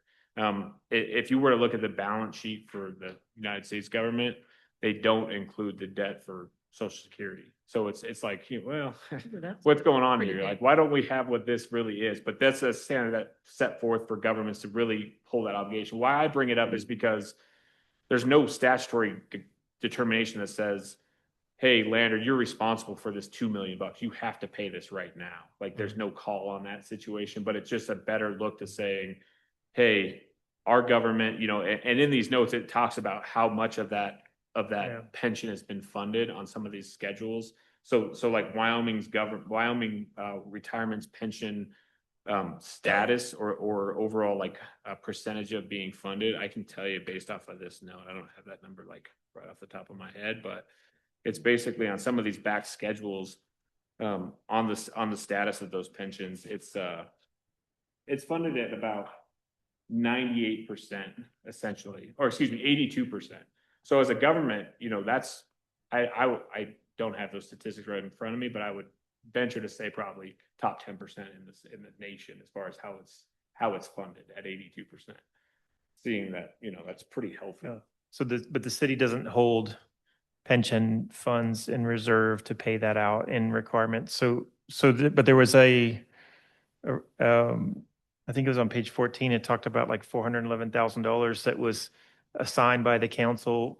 That's for that. retirees, for not necessarily pension. I don't know exactly the obligation, and Shari would be a little bit better to talk about it, but that's for like the payout. paid time off, sick leave that Yeah, can be that- accrued that- and received at retirement. Because that piece got paid, that policy got changed within, correct me if I'm wrong, the last 5 years. And it really kind of limited what future employees are able to do. So you had a handful, I think in this note, it talks about there's maybe 21 or 22 employees that really have that obligation or have the ability, have that benefit, if you will, that will still receive that. So of that 21 or 22 employees, that basically is what they're saying. That's what, if they all left tomorrow, that's about what the city would So have that's to a pay. grandfathered benefit that will slowly go away over time, and there will not be a I requirement. guess Shari of that. retired, she got paid out more than what an existing employee can Yes. accrue in full sick and vacation leave, right? So they didn't take that from existing employees because it was a policy change prospective.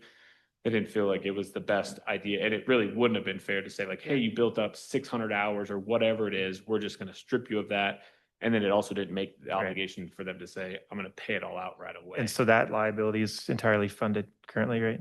And it'll only reduce? Yeah, and again, we don't show it as a liability per se for that because we don't know when those people are going to leave, you know, Sure. but it's, so that's why you see it in there as a restriction to say, Yes. the council I don't even remember the year exactly, but they had set aside like, hey, we need to restrict some of this money to know that we have to pay this as these people retire. Yeah. Okay, and different from the pension piece as, you know, because right now, every city employee gets about 18.62% of their salary already given to the Wyoming retirement. That's really outside of the scope of that Yeah. piece. Got it. Thank you. Yeah. Mayor? Thanks. Thanks, Mr. Brown. One day we are going to get you an audience for this. It's going to be a goal for next year, I think, for all of us, because there is such good news in here and important things for folks to understand. Am I not jumping ahead? Can we go to internal controls? Oh, yeah. Planning to get there? Yeah. Sure. Tell us, I don't want to overweight this, the very last page, 67. That's why I thought maybe I'm preempting you. That's the one I'm going to point at. Internal controls begins on 61, I believe. Again, don't want to overweight it, but always want to learn from where can we do better. Can you describe for us a little bit more about this accrued wages, the finding on accrued wages? Yeah, so this was a finding, and if you see it's a prior audit finding, it was corrected, but this actually stemmed from the fact that what I pointed out earlier when I talked about that liability of the time period from June 15th to the pay schedule is bi-weekly. So, or the city hadn't picked up the liability for that 99,000 historically. At the end of the year. So this year for 2025, it was correct, but for 2024, we had to restate the financials a little bit because that amount of accrued wages. So someone, any of the police, any of the individuals that worked from June 15th through June 30th, they're owed that money regardless. They did the work. The liability just wasn't reflected on the books. So that's kind of where that stemmed from, to say like, hey, we really do owe those people that money. We need to record that liability accurately. So that got talked about. It got adjusted last year and it got fixed. And so that's why, happy to report this year we didn't have any real significant findings, but that's one that we do mention, as it did get put in there last year. It's not a continued finding. It's not a continued thing that we need to worry about. Yeah. But again, I mean, good question. Yeah, good thing to point out that we did have the ability to correct that. Note it, Yeah, fix it. Yeah. exactly. Thank you. Yeah. Other questions? Yeah, Councilmember Han. Yeah, I just had one question. I was just over the fire budget for the fire department. Page Can you 49. give us the page so we can? 49. Thank you. So it was under budgeted amounts, the original budget, 1,285,000 and 31. So that's budgeted amounts so that's obviously counting in if we get the grant for the fire truck. Cause that's not our budget at the fire department. I believe our budget is what, the 147,398. Yeah, I would have to, I don't have the original budget in front of me of what's there, but that's what was presented to us. So it very likely could have been budgeted that there was going to get some other capital expenditures in there or something like A that. possible grant on a fire truck, but that's it. Yeah, that Cause is I know very- that's not our budget as Sure. the fire department. Yeah, and you're right. I mean, like that line item right there at 1.28, that definitely doesn't seem to, because if you look at the actual costs, it was about 147,000, probably closer to your budget that was there. So if Right. you see this column, this is the budgeted amounts, that actual expense piece that's over there from that, 147,000 was what actually was spent on fire for the city for the year. Okay. Okay. Yeah, cause that's closer to our budget. I was Sure. just trying to figure out why it had the 1,285,000 as our original budget, cause that's not close. Yeah, and I can, again, this would have been Shari providing this budget piece to us, and I have that document not right here in front of me, but I can definitely look into that and follow it up too. And I don't think Christy probably doesn't have it right here either, but I don't know off the top of my head what would have been included in that original budget for 630. The only thing I know is we talked about a grant for a fire engine. So do you budget in something you don't have? Like a grant? That's just a question. I don't know. I mean, I think depending on the surety of that, yeah, depending on where that would be. potentially, and then you could, you would think that we would do if the original file budget had it in there, and then you would do a budget amendment, say, we didn't get the grant, the final budget should be closer to X. Okay. You know what I mean? In in an instance where there would be unfavorable budget expenditure pieces that were material, we would document and talk about those.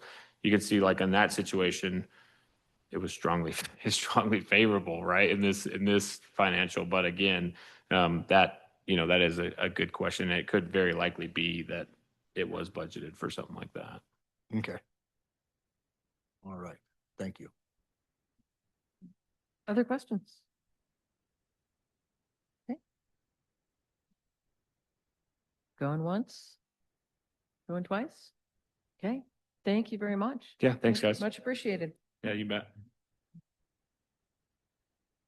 You did pretty good, Lance. Okay, you give you plenty of time, yeah?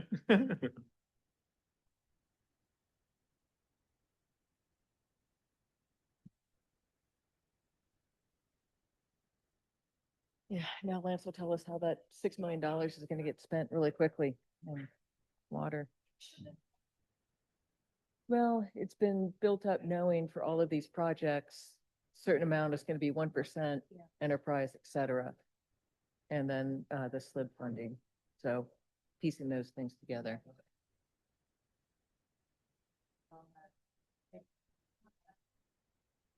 It doesn't tell the story very well, especially with, we will need to do the 9% increase.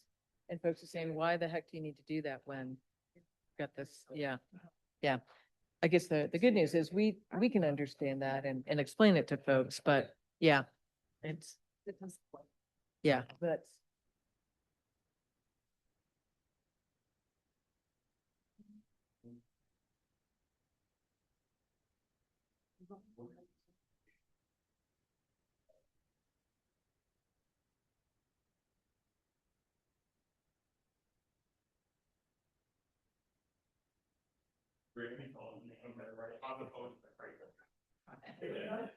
Yes, people are saying.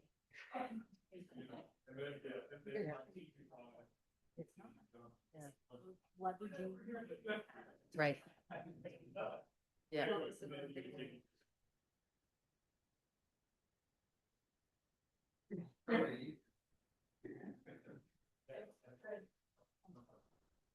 Yeah. Yeah. Yeah. That's really key. Yeah. Okay. So going back now to our agenda. So think about the overtime policy and potential change for that. So wanted to come back to that because I think in our previous conversation, it was both late and we were getting conflated with a different issue there. And I know a question came up about, is there a staff recommendation for this, or is it simply a question for us to consider? And to clarify that question, it is the latter. Staff doesn't make the policy recommendations. They note that here is something for us to consider, and it's up to us to make that decision. And there's certainly, so I'm going to start with some of my understanding, having taken a bit of a deep dive into it, about pros and cons for it. So on the positive side of making the change that has been written in our document, and thank you, Rochelle, for the nice the red language of here's the very simple overview of what we're talking about.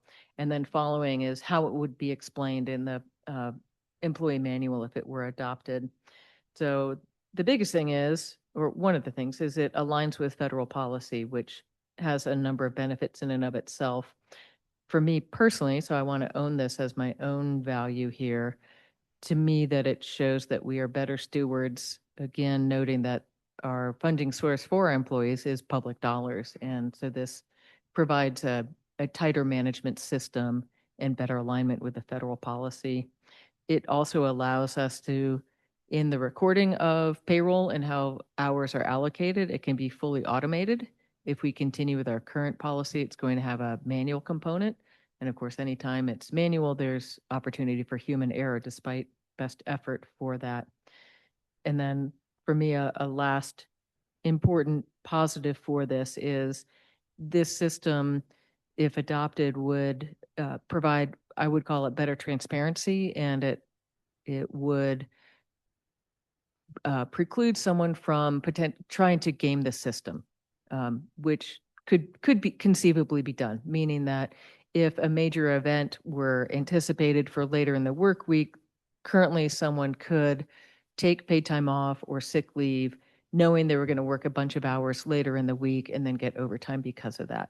And this would preclude any kind of that happening, which I would, again, I think is better transparency for that.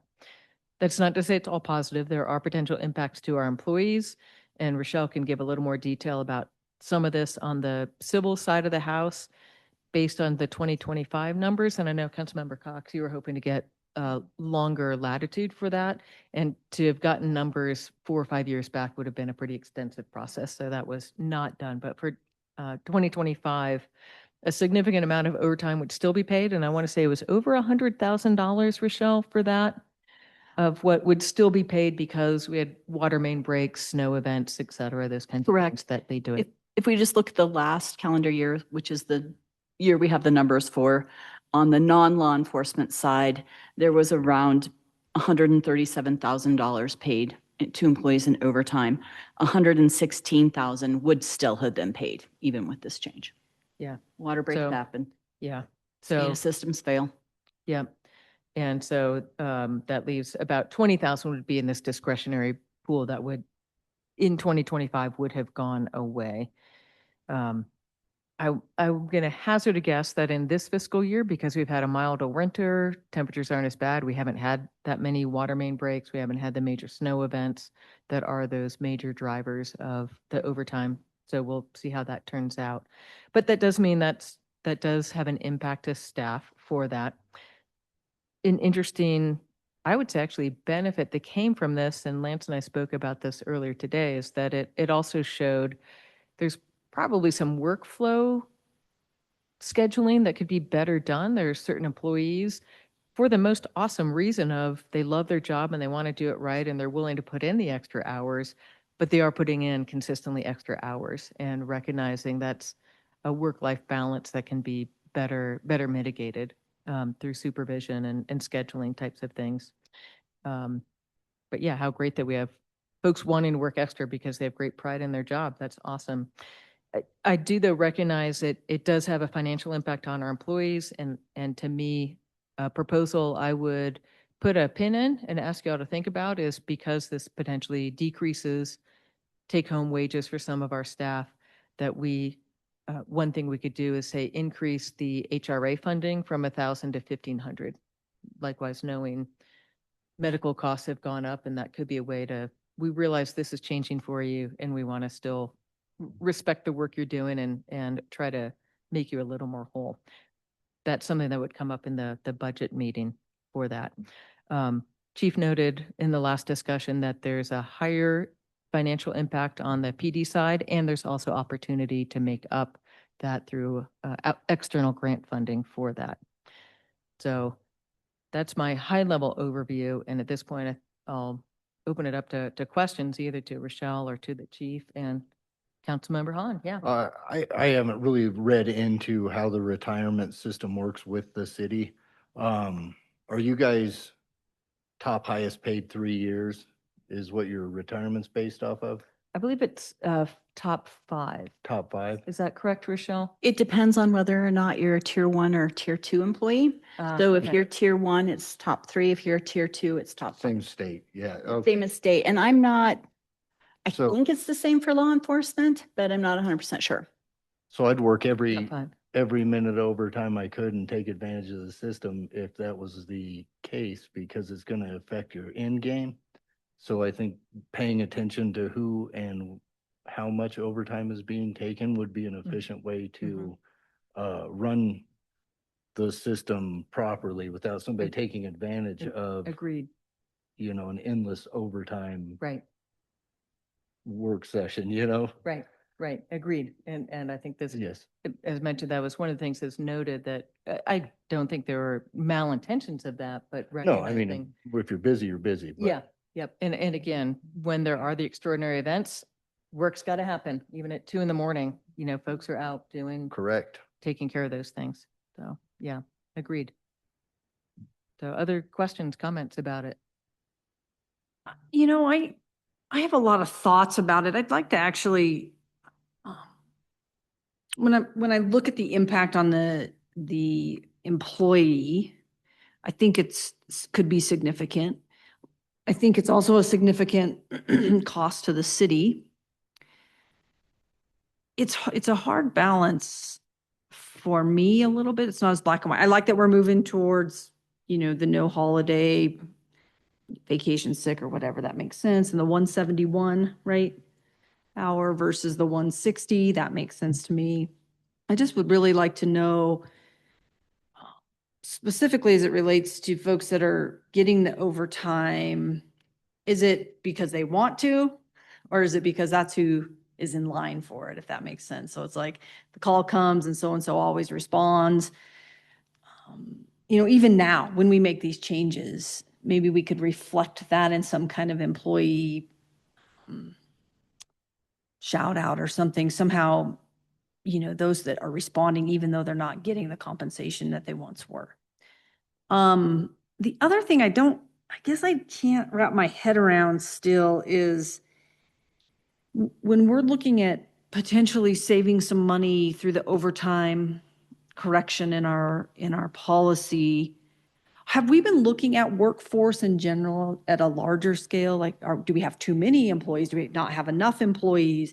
If you have that much overtime, does that mean there's not enough employees? Can that be filled with a full-time person at the police department? Same kind of scenario. Do we have too many, not enough, et cetera, et cetera? And how does that all play into this being fiscally responsible to our payroll, but not also taking a huge hit on what I talked about earlier in these families that are able to contribute to our community. So there's a balance to me a little bit more. I don't want to cut off our nose to spite our face, if you will. Yeah, I think the question of appropriate staffing levels continues to be considered. Yeah. And so much of it, certainly on the public works side, because of things like water breaks and snow events, it's hard to, there's so little consistently, especially during our winter time, of what that means. And I think, Lance, you're going to speak to some of that in part of your update that's coming. To think specifically a couple of years ago when we had Yeah. the big winter. Yeah. And a lot of our constituents said, hey, city, you should hire another staff of 6 or 7 people and the equipment to go with it and get our streets plowed faster. And this year, what on earth would those folks have been doing? That would have been a huge expense of, Right. and then what?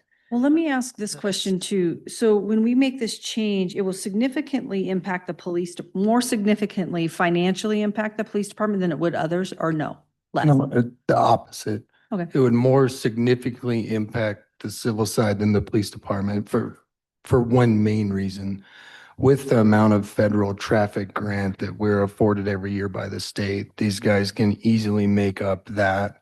They get paid a premium pay. It goes towards their retirement. Ours is high 5 is what their retirement is. They can easily overcome that with the amount of traffic grant we're awarded by the state. And in the 2.5 years I've been here, we haven't used all the grant that we're afforded every year, not once. So they can overcome that pretty easily. That's good. Thank you, Chief. Thank you, Mayor. I think that's important to acknowledge. Then the significant would be if we didn't have that, the police department, the law enforcement officers would be more negatively impacted, if you will, than Correct. on the civil side, because of the nature of the overtime calls that a water break has versus overtime from the police department. Okay. Yeah. Thank you. Miss Mayor, I like the direction you were going with, and I'm going to hit on it. So crew size and the way things are working, just my point of view of looking at the total scope of how the city is working. When you have less employees on the street crew, but you're cross-training the water department and every other department to come in and help. So when you have a water break and everybody's cross-trained, they already put in their time. And if everybody's, if you're running, we'll say, I hate to say skeleton crew because that means, Yeah. because you're not doing that in a way, but when you have everybody cross-trained, you have people doing their normal jobs, all of a sudden you have a water break, you're pulling people from here that have already got their hours in to work on this, and then you're pulling people from here to come work on this, you're driving the overtime up because you don't have enough employees in the one section to do the job, or to split a crew and have, say, you guys are on call this weekend. If you get called, you guys are gonna take care of this, or, because that's, like everywhere I've worked, that's the way we run. We have a crew, is it where I'm at now, we're on call. And we have 4 of us in our shop, mechanics. And for 1 week basically 1 week a month, each one of us has a whole week of being on call. And so you're stuck to the phone for a whole week and a weekend. And if you get called, you fix it. You don't call in other people. You go fix the problem and that's it. And that's, then you got one person getting overtime instead of numerous people.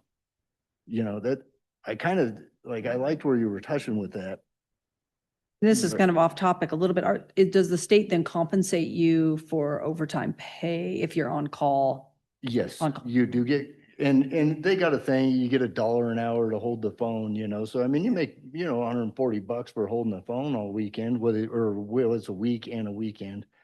You know, only when you're not during working hours, because we have the crew working during the day, you're not getting paid $1 an hour to do that, but, just by doing things that way, you always got coverage and you always have somebody there to fix the problem, but it alleviates having, because I mean, we're by ourselves in the middle of the night going up South Pass doing stuff, on the highway. And, we don't have people helping us. You just go out and do the job and get it done and go home, and they're paying one person instead of numerous. Right. Oh, yeah. Yeah. No, what's going on out there? Yeah. Yeah. So. Yeah. Just say a couple of questions on the second page here.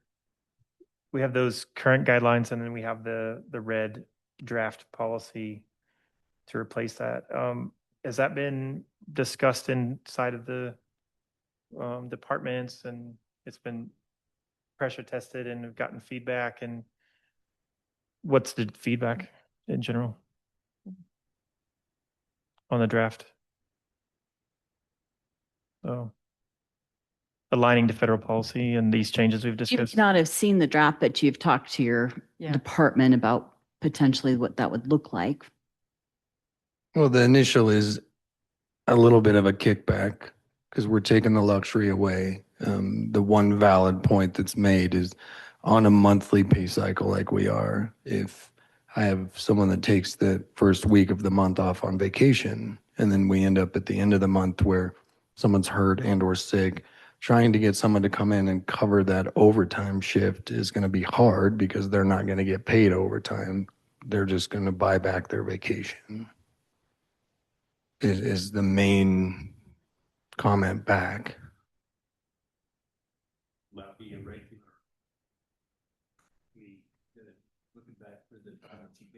John, can you use your microphone, please? No. Is that something that happens on a regular basis? I wouldn't say it happens on a regular basis. I think I voiced last time we talked about this. This is a tough year to look at the police department overtime, mostly because we had 3 people go out on paternity leave that had babies. We had another that was injured off duty, but we allowed him light duty where we were covering that shift. You're not able to regulate those baby things? Well, I maybe, but that's not my place, really, like to have those conversations. I did that with my own son and that was enough for me, but it's not a super common thing. Right. But that's the initial knee-jerk answer is, you're going to have a hard time getting people to come cover those if they're not getting paid the overtime for that. Yeah. Right. And Okay. that's absolutely a valid consideration to have in there. And there's no way a change is going to be universally accepted, right? Of course, for that. And to me, I look at that and recognize that that has the potential to have an impact, although I'd also say there's also a really good esprit de corps in the BD that folks step in. I mean, we've seen that happen over and over again. And again, I think what's incumbent for us is to manage for the majority of experiences and not be afraid of impact on those, one-off kinds of experiences like this. That's Did- my point of view for it, The- though. The other departments? Any feedback? Sure. I guess as we talk to department heads, the employees who are very dedicated to the city are ones who are your primary operators of your water and sewer department. And so they are not, at one point they were exempt employees and we moved them to non-exempt because they need to be there when things happen. And they need to make sure that they're overseeing the part of the system that's important and that they're overseeing their supervisors. They need to make sure that things are going the right direction and we don't get contamination or problems when we're working on things. So, those two department heads understand we've been always trying to balance overtime through the department, and train and cross train. So that's been a message for several years is, continuing to find balance within those systems, but make sure that they're responsible because ultimately they are the operators if something goes wrong that, they're responsible to the law, to the systems that they run. And so, yes, there's balance there, but as far as through the department, we have systems in place where we spread call, like Josh is saying already, and we have certain employees on call through weekends. They come in for 2 hours on Saturday, 2 hours on Sunday, and then they're also being compensated for being on call. And so we will continue to run those operations, and then as we need employees for whatever has happened, they are able to go out and get those employees. Depending on the time in the work week, we can adjust how many hours people work, depending on when the week work starts and stops.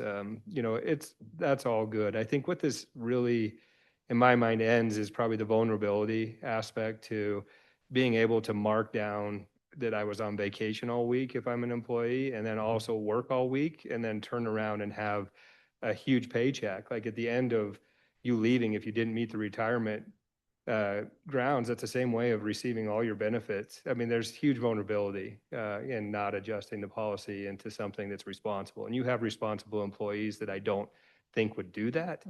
But at the same time, there's ways to use our current system to be abused.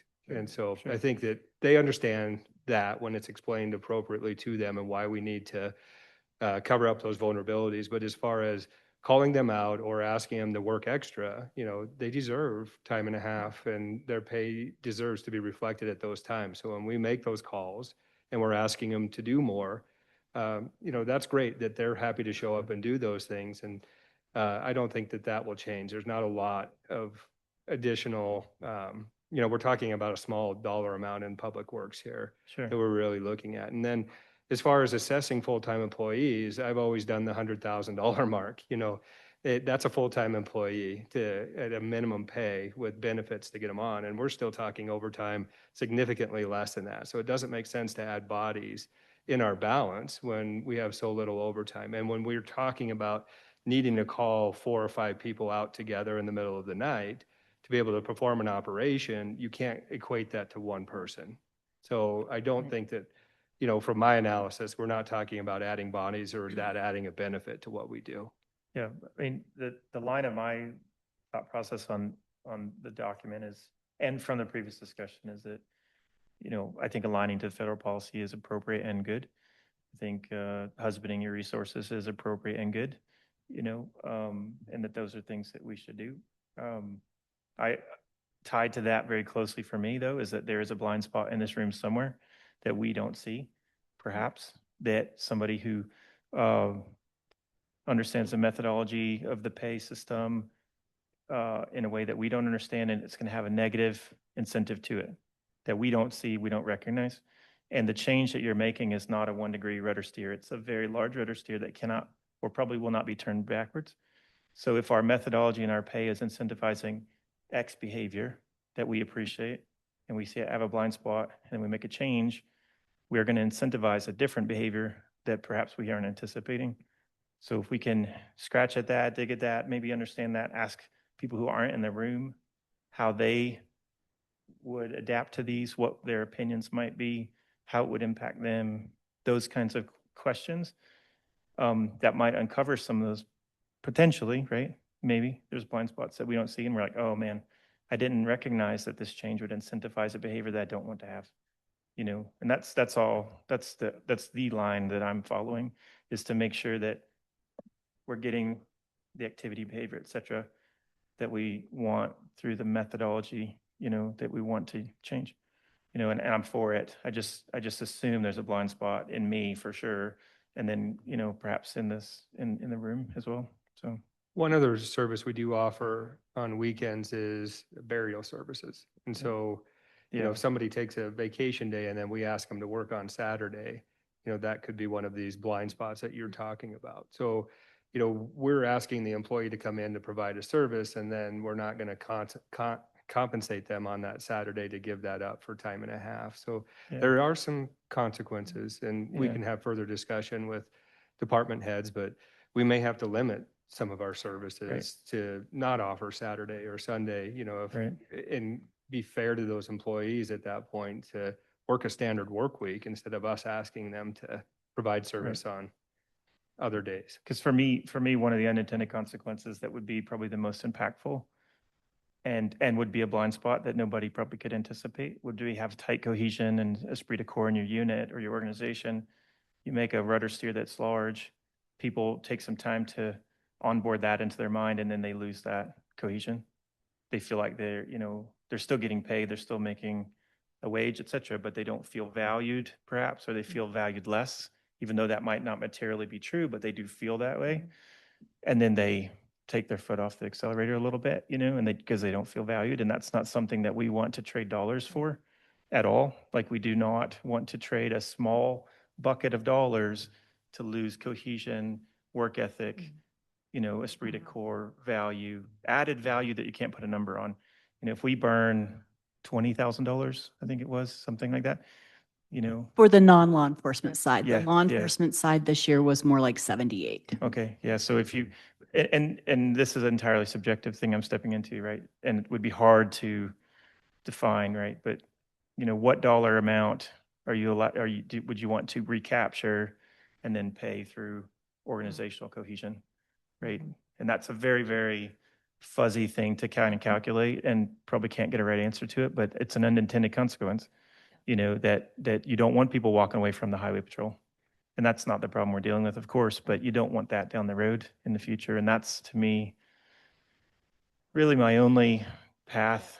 I'm for this, but that's my only path I'm going on, of like, well, let's pause and get more people in the room to show me my blind spots, So that's my. Yeah. And I appreciate that. And that, to me, is why I'm thinking about things like, well, a way to compensate for that is the HRA increase. So there's some balance there that I hope the message can be clear, that by no means are we wanting to undercut you. We understand there's a drawback to adhering to this federal policy. And so we're looking for ways to mitigate that impact. So to me, that's an important to be thinking about that hand in hand with it. Yeah, yeah. So if this were on the March 10th agenda, so it's not that it's urgent, but it'd be nice sooner in the calendar year to have it established. Is that something folks would feel comfortable voting on in March? Okay, generally getting head nods for that. Awesome. Okay. Lance, let's turn it over to you. Fill us in on the last 10 years. Happy anniversary. Yeah, should we take a quick break? Yeah, we can feel free to take a quick break while Lance gets established here at the.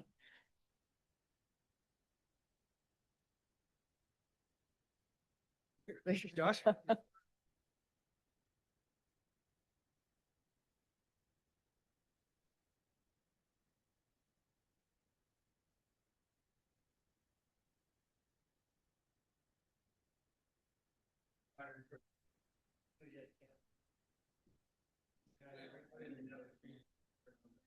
Yes, yeah.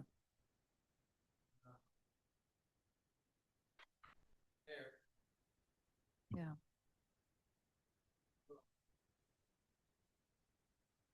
I highly support that. It's-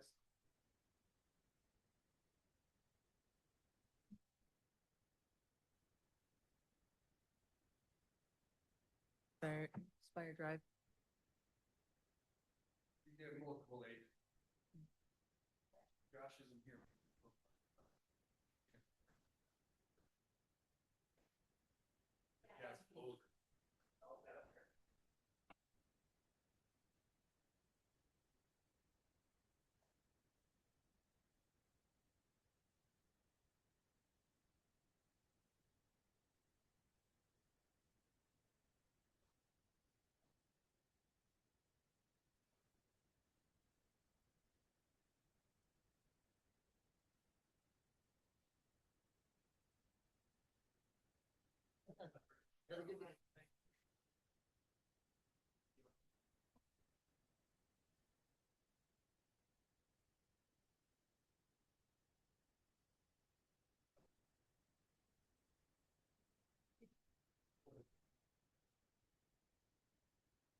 Okay, Lance, we're getting,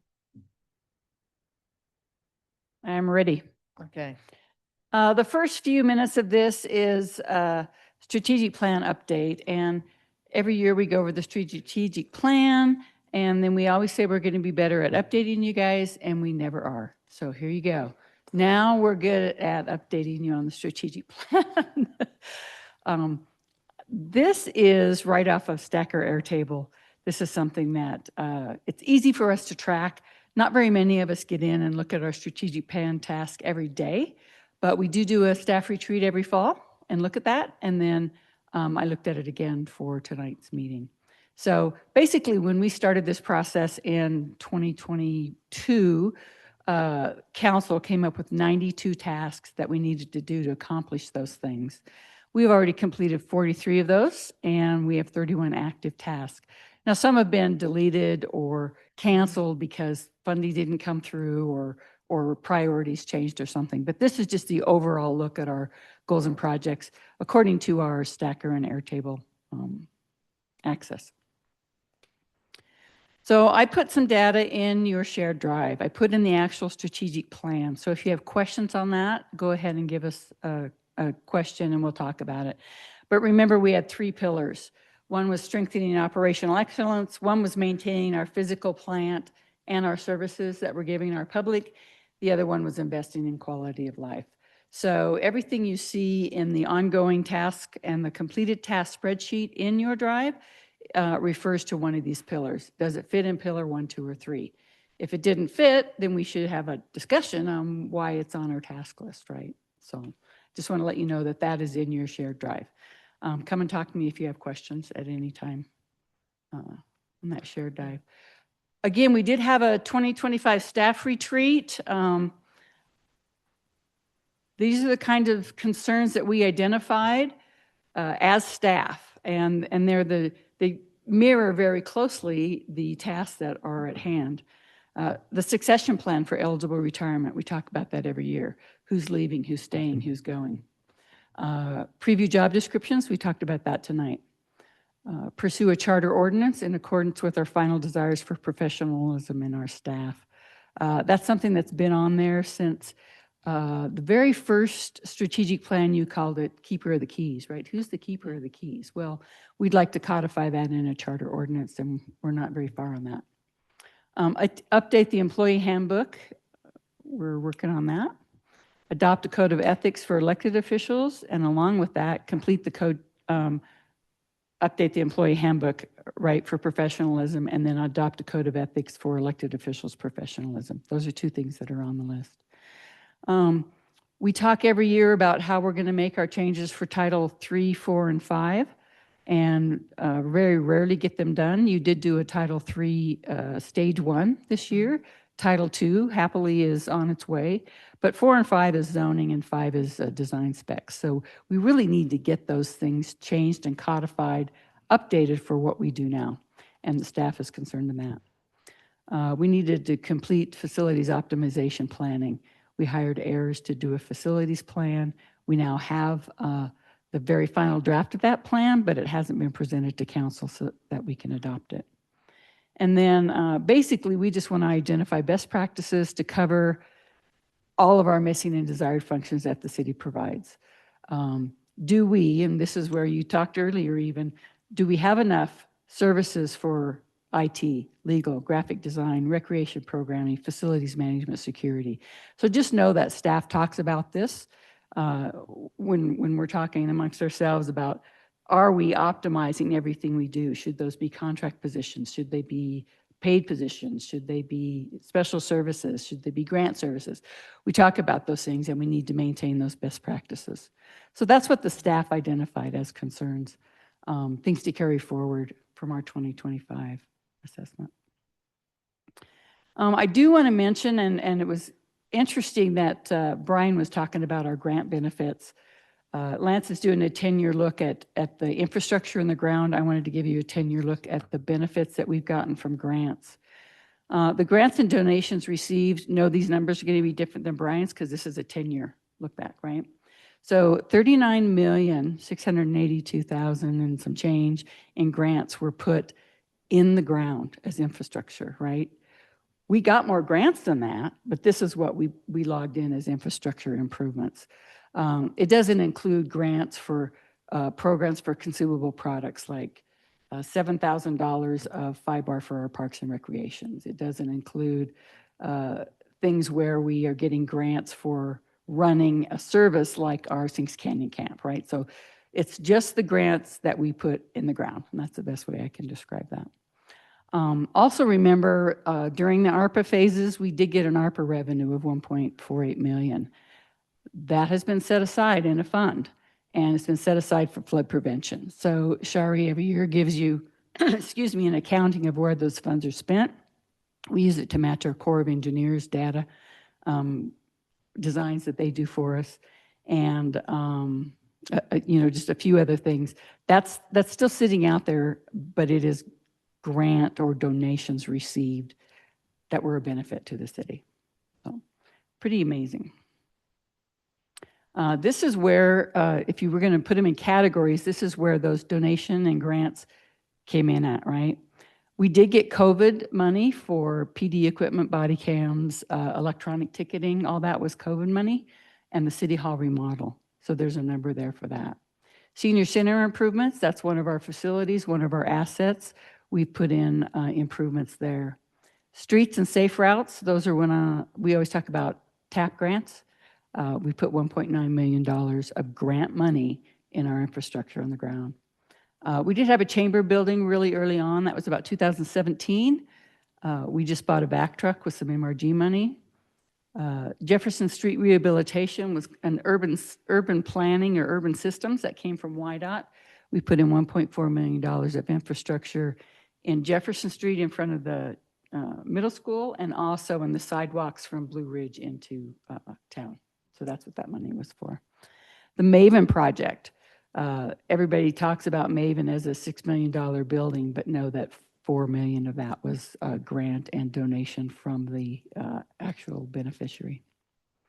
Rodeo and arena bleachers. Over the last 10 years, we've put in $420,000 of grant funds into that facility. That's things like the bleachers, the land water conservation funds that we got. Remember, these are grant funds for assets, things in the ground. That doesn't include all the staff time that we've put in these projects.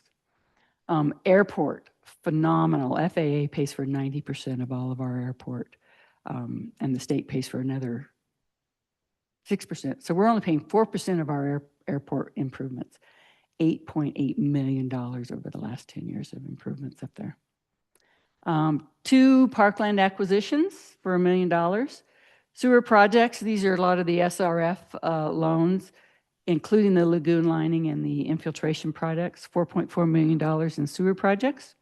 And in water projects, we talked about tonight how that tank and the AML money we got for that almost gave us a free $13 million water tank, but that ends up being $15.6 million. So that $40 million that we've gotten in grant revenue that we've turned into assets, this is in your Dropbox also. You can see where those monies are coming from. And I think that's it for me. We just want to let you know that, like I said, we do use the strategic plan. We have you adopted on purpose, and that charts the course that we're taking for Lander. We're trying to make Lander the best place to live and work because that's what we love to do here. I'll turn it over to Lance. Any questions on that while he's pulling up his stuff? I really enjoyed digging into that data. You know, Shari gave us a whole bunch of 10-year reports, and we were like, what?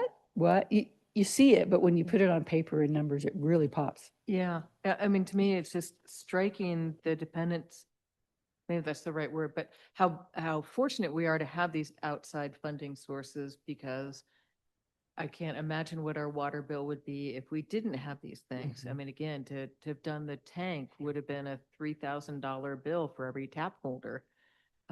You know, some of these just extraordinary. And when our constituents are asking for, you know, improvements, we need additional funding to make that happen. So it's impressive what's been able to be done there.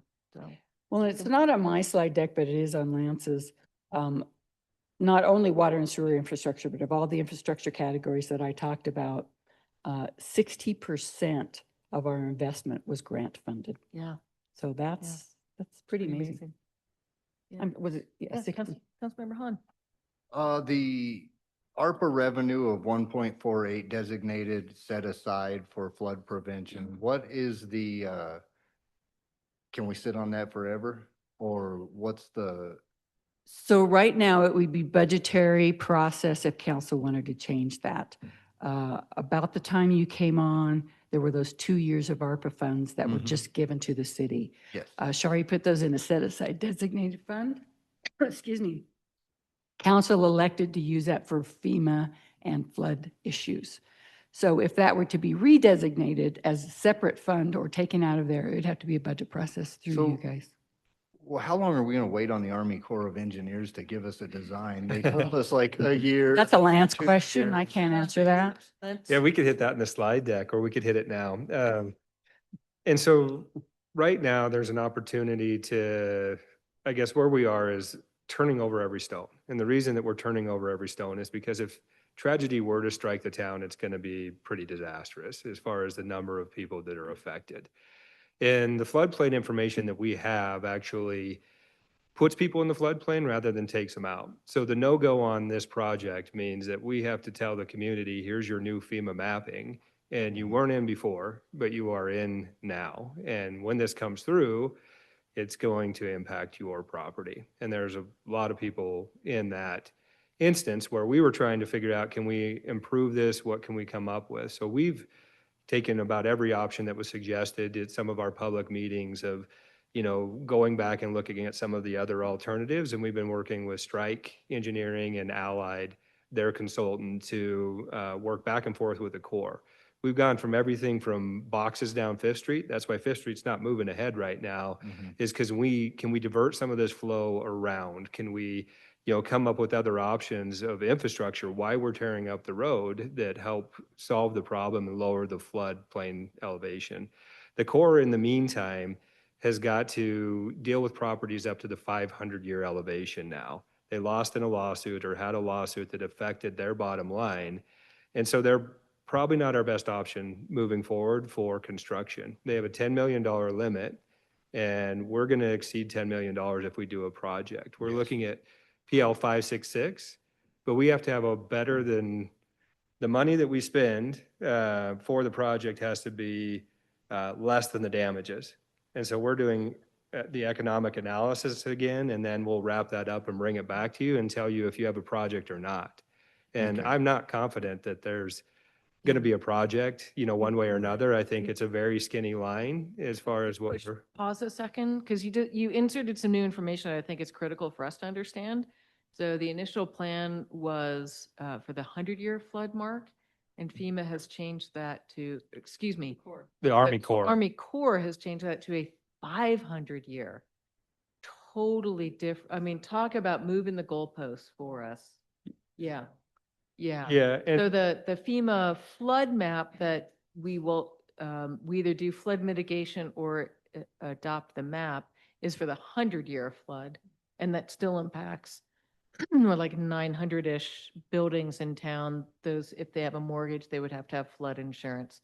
So a whole bunch of alphabet soup going on there, but the Army Corps changing to 500 years really been an incredibly challenging change in expectations. And that's for property mitigation. And so what's driving up the cost of the project isn't necessarily the infrastructure improvements. It's going on to every property, and do they need a wall? Do they need to be flood proof? Like everybody that we affect. And so really want you guys to think about not probability. When you hear 100-year, 500-year, it's not 1 in 500 years, it's an elevation. Like you're designing up to an elevation of a flood that would come through town and protecting everything below that line. And so you're covering anything and trying to produce infrastructure that covers that high, that probability that you're going to have a bad event, but you cover everything below it too. So you're going to be good in just normal, events or things where the river gets high. You're going to be able to cover that, but you build to a design line, and that's what that 100-year event really is. 500-year now sets the bar a little bit higher or quite a bit higher depending on what's going on with the mapping. So we're close. I think at some point the council is going to have to make a go, no-go decision. PL 566 is what we think our next option is. In PL 566, where you have an opportunity to submit a grant, and it's 100% funded for flood improvements if we can meet that ratio. So it's no cost to the city, but we also have to come up with plans and infrastructure that make sense. And, we're looking at lines of trying to take more out of the floodplain, more property for development. Like, does any of this from the original feasibility improve with what we've seen with economics and time? So my plan is to have Strike come in to you guys and present slide deck and all the alternatives they went. Boy, I've made them cut a lot of models in a lot of different areas. I mean, I just, if we can help this community, it's really hard for me to continue to build infrastructure that might be destroyed with a major event. Yeah. It's like we put in the money downstream knowing that a flood could impact it. Yeah. So two things there. So the PL 566 would allow mitigation at the 100-year level? Yes. And so engineers and everybody else still gets to design to the 100-year. And I asked the Corps, I'm like, in your review, do you hold us to this 500-year standard? And they're like, nope, just us. So if we design the project for you, that's a standard we design to. And it's like, well, we're losing the ability to work with them because of the price range and then their requirements. Yeah. Mayor? One other thing, the other thing I would remind us to take a look at is the damage that happened in the 63 flood to streets. And think about that with the current prices that we're seeing of like, redoing Lincoln Street and other projects, Buena Vista's 6.6 million. So it's The not just. river has changed immensely since 1963. It doesn't have all the twists and turns. They came in and straightened Yeah. a bunch of it. Yeah. Chances of that happening again are probably slim to none. And I mean, it would be interesting to see the studies and see what they come up with. I mean, that's where I would go with that. But my main question was basically the funding and where we were at with the Army Corps of Engineers. But Yeah, and hopefully that answers it. And we can talk more flood later. I think it's a great topic and it's one that we should all be, understanding and big decisions to be made in the future. Councilmember Stubble. Thank you. Perfect. That's exactly what I was gonna say, is we're deep diving something that we don't have full information on, so I think that's a future work session. So that was awesome as a highlight of where we're gonna get to, but let's not solve that tonight. Yeah. Thank you, Mayor. Could I come back to Regine's presentation here on, I want to take seriously some of the identified concerns out of the staff retreat. And so first, a clarifying question while I sit with these. And so thank you for having the retreat. Thank you for going through that process. Are all of these, are these more general outside of strategic plan, or are all of these also attached to goals and tasks within the strategic plan? Does that make sense? I Yes, see it like does. some intersection, but I'm Absolutely. like, is there anything that's out? Okay. Because at our retreat is probably the one time a year we all sit around the same table and say, where does that fit in the strategic plan? And we had the old strategic plan, and this year we had the new strategic plan. So I went ahead and made the agenda such that it matched the pillars 1, 2, and 3. So they are related. Some of them are directly a task in our strategic plan, and some of them are ancillary. It's like, how can we keep our operational excellence up if we're not doing our best practices for IT, consumables, those kind of things. That's great. Thanks for that clarification and for, again, putting all your thought and insight into that retreat moment to like surface these and bring them to us. I mean, there's quite a few here that I think I'll pick up in coming weeks and months too, but tonight I want to say the last one, the best practices around some of these functions. Now, at the risk of, like, I don't mean to wordsmith, but I look at some of these and think they're not necessarily missing, they're just being covered by extra duties by a lot of staff members, right? So a lot of these are actually happening, but it's questionable if it's like within job description, it's questionable if it's overtaxing exempt employees, it's, that's how I see some of those. Is that fair to say that these are? And I used missing and desired right out of my meeting notes, right? So that was the pretty layman's of what was going on. But we're trying to say, best practices for everything we do. Does it require a new job? Does it require a new contract? Does it require a request for proposals for multiple new contracts? Right? So that's where we're headed with those kind of things. That's exactly, thank you for clarifying that, because mayor and council, I think that's what I wanted to that's for us to then sit with us thinking, wow, what degree of task work functionality is happening right now that's overtaxing existing? Is there other, staff will bring us proposals or ideas through the mayor of saying, hey, this could be a contract, this might need to be another position, because we're adding complexity, we're cross-training to the degree that, somebody is, getting overtaxed, I mean, redundant, but that one I think we need to take really seriously, council. Yeah, agreed with that. And also along with that is some of these things, I mean, Lance spends a lot of time working on IT, but that's also not your area of expertise. Like that's an example where IT just continues to add in complexity. And at some point, do we need someone truly with a higher level of knowledge about all the IT? It's not just setting up a computer for a new employee, but it's managing our security systems. So much in the electronic world that we are now so dependent on, and how do we appropriately protect our resources? And if I may, Mayor, I think legal falls into that same category, right? We are so inundated now with contracts, requests for proposals, grant requirements. Is a contracted lawyer the way to handle all of that? Can he get all of that done? So it's just, we're just in a litigious society, and everything has to be documented and legally correct before we proceed in a professional manner. So And we're seeing so many contracts that years down the road, as we look at it now, like, man, I wish they would have specified X. It would have been great if Y had been delineated. And those just weren't thoughts at the time. Mhm. So, And Mayor, I'd add to that, questioning that list to think about too. I mean, the amount of policy work that we're now, policy development, policy refinement, policy creation, that, I mean, that's a substantive workload that will, we see here on mhm. code changes continuing. We know the ones we've done last year or so, like I'd add that to the questions we ask about legal capacity too. And I would tie this in. So, we say here we've got functions that are either missing and desired or being covered, but there's, overloading. We're talking about updating job description. So I guess I just want to comment that, like, as we say, hey, let's look at existing job description. Your function today is outside of that. Let's not just modify the job description to include it. Right. Can we take that hard look of saying, hang on, but your core functions are, Mhm. equivalent to the hours and capacity that we were paying for. So what do we need to add on to and what? So then we can take a hard look at what services are we, needing to take seriously at stripping? What are we not able to complete so that we're not overburdening staff who Mhm. are, incredibly dedicated and doing great work. Mhm. Yeah, as well. Thanks, Mayor. Thank you. All right, feel free to interrupt, ask questions, clarification. Hopefully I didn't write this in too much engineer speak, but let me know where you want to go with some of these topics. So, yeah, and I got some help this time, and hopefully the spelling's a little better, so it's not just my fault. You actually did a great job on the spelling. Lance. numbers. I forgot to mention that earlier. He let me proofread and there was very little proofing to be done. Yeah. So with that, I guess let's just talk about how I'm covering different areas of the city. Starting on the upper end and then I was ending at the sewer ponds.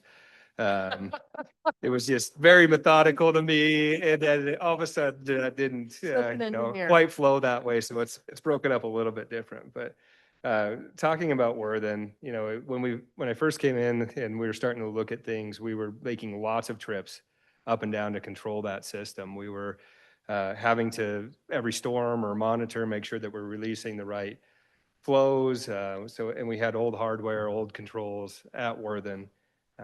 So this is set up more like a problem solution. So we added satellite observation to the reservoir, so we can pull that up at any point. We work with the state to do that, and we've inspected and replaced some hardware.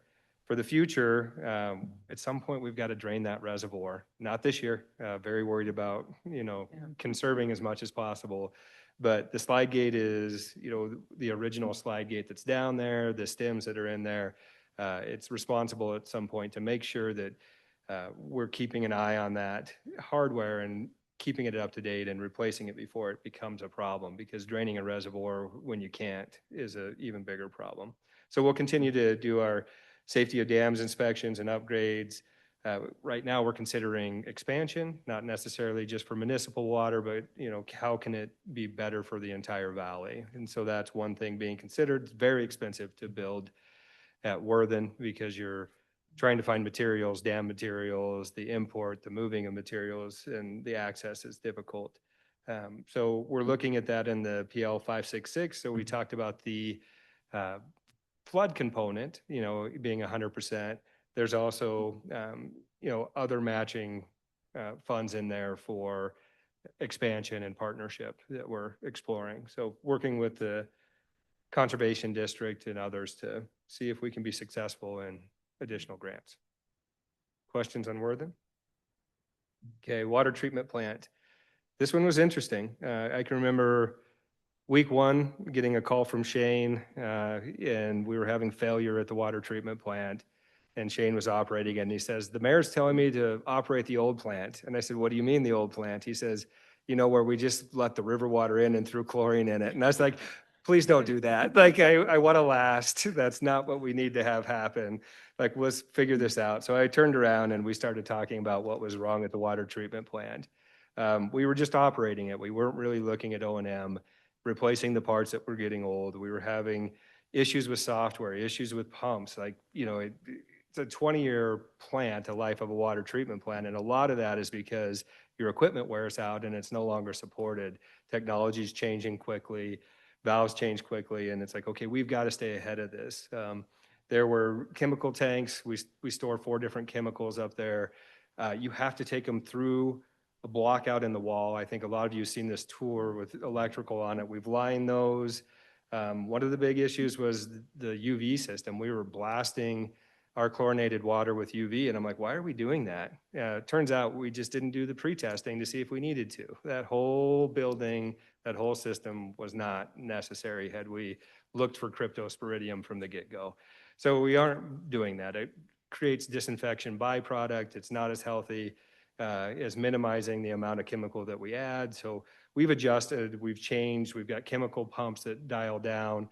We now have controls over what we call SCADA, and that is the computer controls. They're redundant.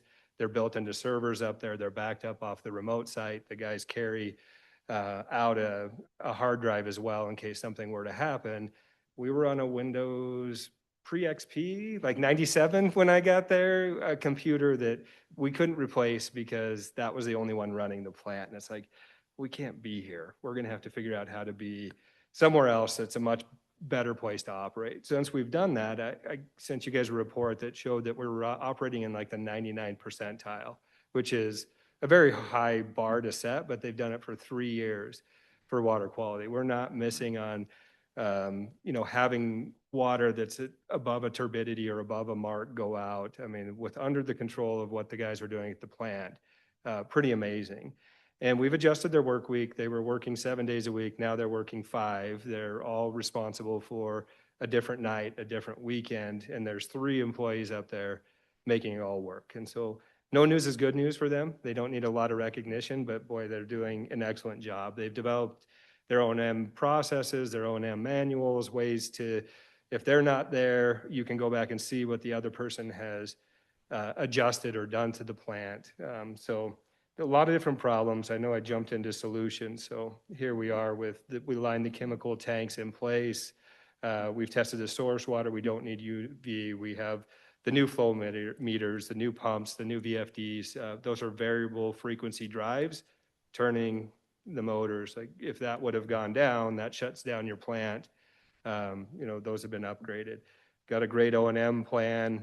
Parts are on hand. And we did put in that new 300 or 100 and some $1,000 flow control valve, which I can't believe how expensive municipal parts are.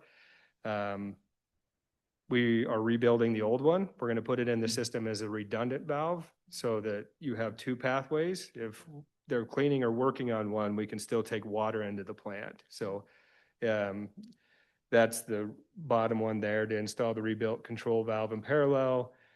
We have the Wells project, which is on hold. It'd be very nice to have that backup supply, emergency supply to turn into the system if we were to have problems. We're still focused on that project, but we have to find funding because we only got funded at 50% to make up that difference. So still looking for funding. We're kind of on pause, but know that that's still a project that we'd love to develop those wells because it's going to be great for Lander to add those, and it helps in a lot of different ways. So with that, any questions on water treatment plant? Okay, this is the water storage and pumping station. So 3 of our 4 tanks on inspection, and this was just basic inspection of getting on the roofs. So I saw rebar, cracks in the tops of the tanks. Should have been convex, they were concave. On the Ellis tank, we were starting to break strands. So those are the post-tension members, and when they blew out, they were blowing chunks of concrete out the ends. And the cracks, I'm like, I don't like to think about water getting through these cracks, but when surface water's on top of the tank, they're finding its way through concrete as it would. And so those drove the idea we need to do something with our 3 tanks that have exposed rebar and problems. So the pumping station at the golf course, boy, we'd pump up the line with the valve closed and it would just lose pressure. And that is our backup. So if we lose the primary feed to town and that had to be turned on, it's like, when are we going to blow that up? And that was a big concern of ours. And it was also only dialed in to feed water to the hospital. And so the big zone that we had around it, it was going to have issues keeping up with everybody that was being served if we had to use lower tank elevation to serve the higher tank elevations that water was coming in at. So the backup that pump station does currently with the 2 tanks instead of the 4 that we used to have is that it takes the water from the 4 million tank that we just built, and it'll boost it if it sees a problem in the upper zone, shut a valve, and then sustain while we can react and get things fixed. So let's get to solutions. We have the new Ellis tank. It's awesome. New pumping station on Buena Vista works great, and getting those controls all set up. We have new water lines, so the leaky line underneath the golf course is been replaced, and we have better automated control between zones. So now the future, we got to keep up with maintenance. These tanks should last a very long time. The steel tank, that's making sure that it's got the appropriate systems to protect it in place electrically. It's not deteriorating in any fashion. Continue to inspect and repair if necessary, but What's the estimated lifespan for the? over 100 years. And so this concrete tank, they're like, it'll last more than 100. Like we Okay. guarantee 100, but you take care of it. We should be in a good place. So water distribution and collection system. So water pipes in failure. This is where we had water, whether it was through meter issues at the plant, but we were producing so much water, we were selling so much water, and a whole lot of water was missing. And so that's where we're like, okay, we've got to find the missing pieces, the places where it could be leaking, where the problems may be. Same thing with the sewer pipes. That's where we ran robots to just take a look into these pipes, and they're falling through the bottom. And, you know, there's no manhole bottoms in some of these pipes.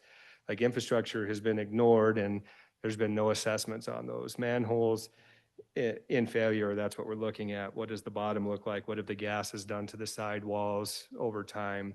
Trying to do no condition assessments, poor as-built drawings. If we would have had a public works fire, you would have lost everything, which would have been terrible, but you know, things weren't kept in an organized manner and hard to find. And you had a water master plan, but you really didn't have a capital improvements plan for water and sewer both. When the floods came through, whether it was time or specific events, I could touch the tops of those water and sewer lines.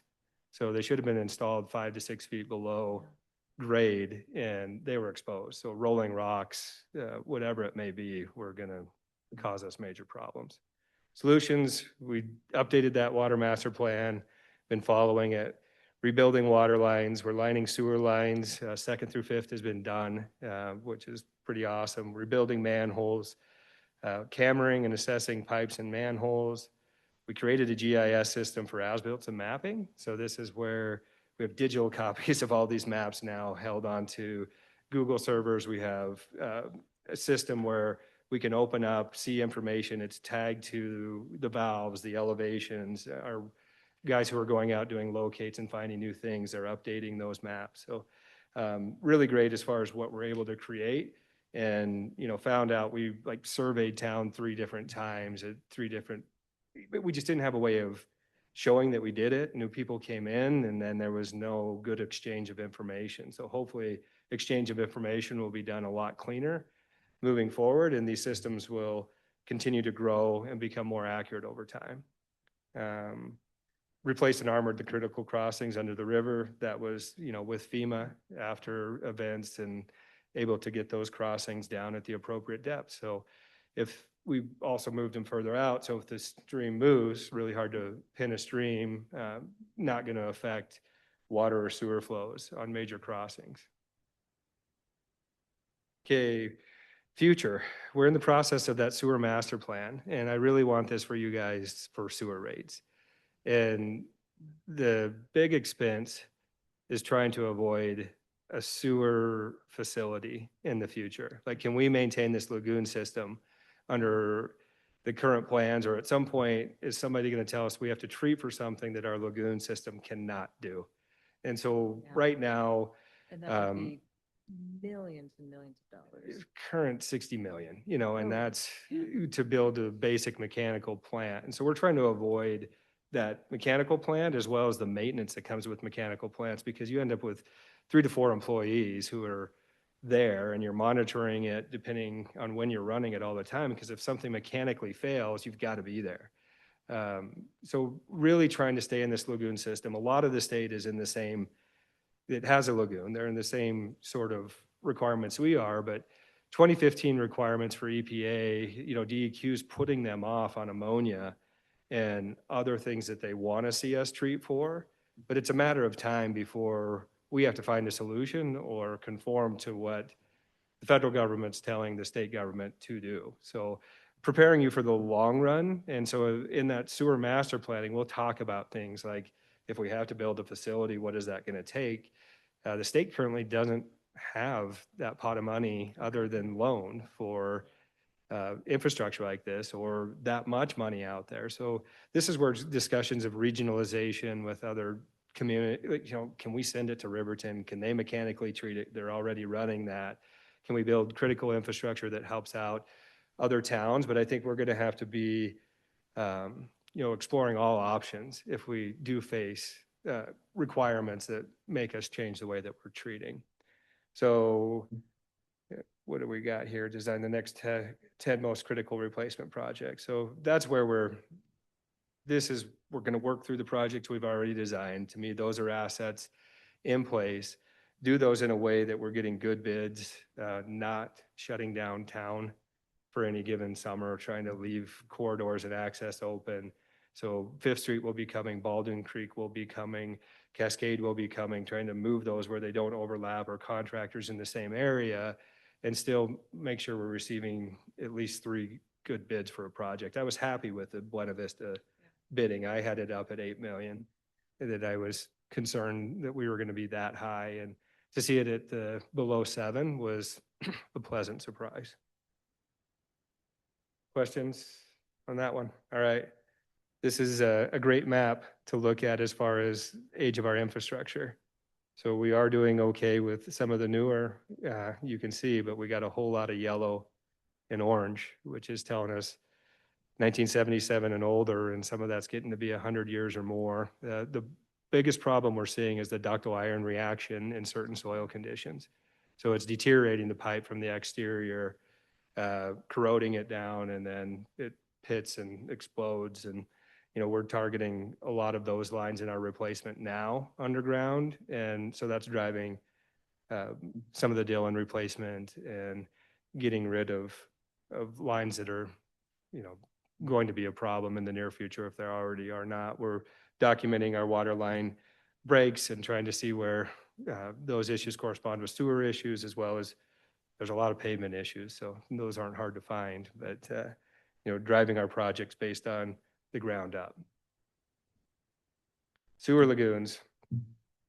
So this was a fun one to come into. We were, Dell and I had some discussions, I guess, as I was coming in, if I knew what I was talking about or not, but we were committed to an overhaul of the existing sewer lagoons. And we talked about what we were doing at that point in time. There was so much infiltration and inflow going down into the sewer lagoons that we were 6 to 12 million gallons peak, which is treating Loveland, Colorado, not Lander, Wyoming. It was insane. We use 1 million gallons a day. Sewer flow should be somewhere at that or below it with a little bit of inflow. We were nowhere close to that. So we were sizing a facility at that point to come in with headworks and to design around high flows. I'm like, we got to focus on the infiltration and inflow. We got to get if we're ever going to treat mechanically or have to do this in the future, we want to treat less gallons because it's going to cost us less money. So the idea of getting down to only waste and taking out the water was what the target was. So council was great to listen to that, at that point it was over $10 million project to rebuild what we already had and then add a headwork structure to it. I'm like, this isn't affecting our actual goal of meeting the state's requirements. Like, let's hit pause, let's work on the upstream and be able to line things out and then come back to the downstream. We had a lot of sludge building up. Joe Artery called me a lot saying I've got the biggest headache from all this odor. I can remember strokers up there saying I can't sell t-shirts because this is so bad. And what was going on is that our air system had broken underneath the lagoon and it was just one big bubble. And so that air, how it comes out in combination, with warmth and the right temperatures creates that environment where the biology can break down the process. We weren't getting any of that. We were just getting this explosion in the middle at the time. And I'm like, okay, let's do maintenance. And so DEQ let us, even though we were one of the 4 worst facilities at the time, go into a plan to do our own maintenance. We put the air system over the top with Jeff Patrick and PCI and able to do fine bubble aeration. And we've seen huge sludge reduction. We're getting great treatment. We're meeting most of our numbers other than when temperature doesn't allow that to happen. So I think we hit a lot of these, but ammonia levels with EPA new regulations, handling septic waste from private business. This is going to be one we have to decide what to do. We're helping out the dump right now with the leachate. It's a huge savings for them, but that's really a toxic, it's coming off the dump waste, and we're allowing it to treat. We're not seeing numbers that affect us, but they could in the long run, and especially with plastics. And so we've got to be aware of what the regulations are going to bring. We don't want to put things into that lagoon system that cause us problems in the future. So that's one that's on my mind. Like, do we keep doing this? Do we send them to What's the alternative? send them to Riverton? They've got to haul it a longer distance. That's going to drive up potential dump expenses. Like, that's another entity we work with that, affects our bottom line on trash cost, but where are we at? The other one is septic. It'd be great to put that into a tank, have it come in slowly, and then add some pre-treatment to septic dumps. We help the county out with this. The way it comes in now is one big truck dumping as fast as it can go. And that's a lot of BOD is what we call it. A lot of load coming in at one point, and then we're hoping the lagoon can balance that out. So if we were to do something with septic, is it the people within this community that should pay for that? Or should we be talking to the county, about building a facility or saying, hey, haul to Riverton? So those are ones that do have an effect on the way our lagoon functions. Right now, we're meeting our requirements, so we're not recommending to shut those down, but just be aware, that those are concerns. That could change in the future. Yeah, we had incorrect river flows. That's just where they didn't get the mixing of the North Fork coming in. And then we were designing that oversized facility for our population. So solutions, we paused that expensive rebuild to focus on I&I. We rebuilt the aeration system with city staff and local contractor. The ponds are alive and well and reducing sludge. We're monitoring the river flows with the well project to get DEQ the correct information. So all these are getting ready for our next permit, trying to make sure that they have all the information they need and that we can meet those standards. That's coming up this year. Questions?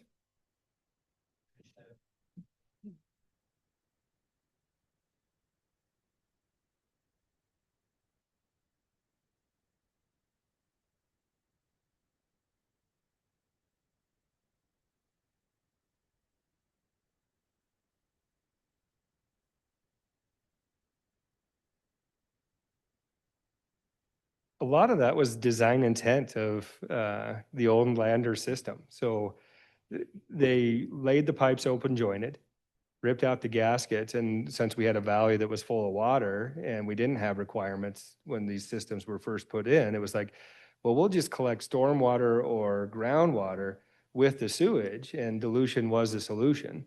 And so at that point, that was a great idea. Like, we'll just lower the elevation. People don't have to deal with this in their foundations and, around ditches, whatever may happen. And then that's why you ended up with 5 ponds. Most people have 1 or 2, a polishing pond and a primary one.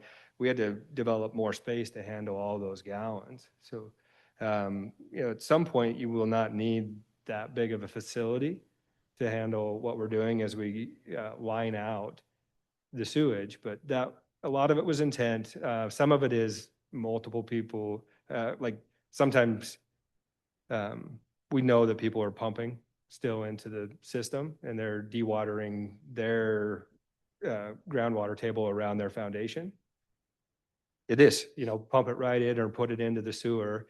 And it's localized. We're not trying to necessarily that's against our rules, but, is that really killing us at this point? No. Bigger district, right? Yeah, we're looking at the main lines as we brand new lines in it across certain areas have made a significant impact. So it's creating that new structure without tearing up the road and lining where we can. As you fix what you described as this original plan, won't it have the corresponding opposite effect of affecting that water table then in this valley?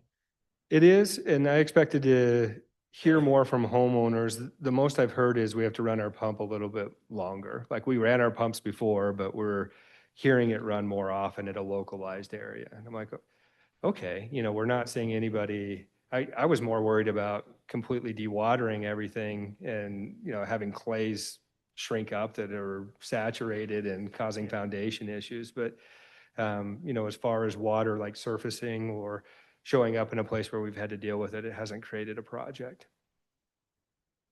But yes, the groundwater table should theoretically recover. A lot of that is, probably 10 feet to 7 feet, that shell layer that we have a lot of water running across over the top, and where it goes is still probably to the north and back to the river. So creating a higher level, especially around ditches. That's Is the there a primary recharge. anticipated consequence though to that? I mean, without diving deep into the details on it though, I mean, wouldn't there be a negative consequence of that?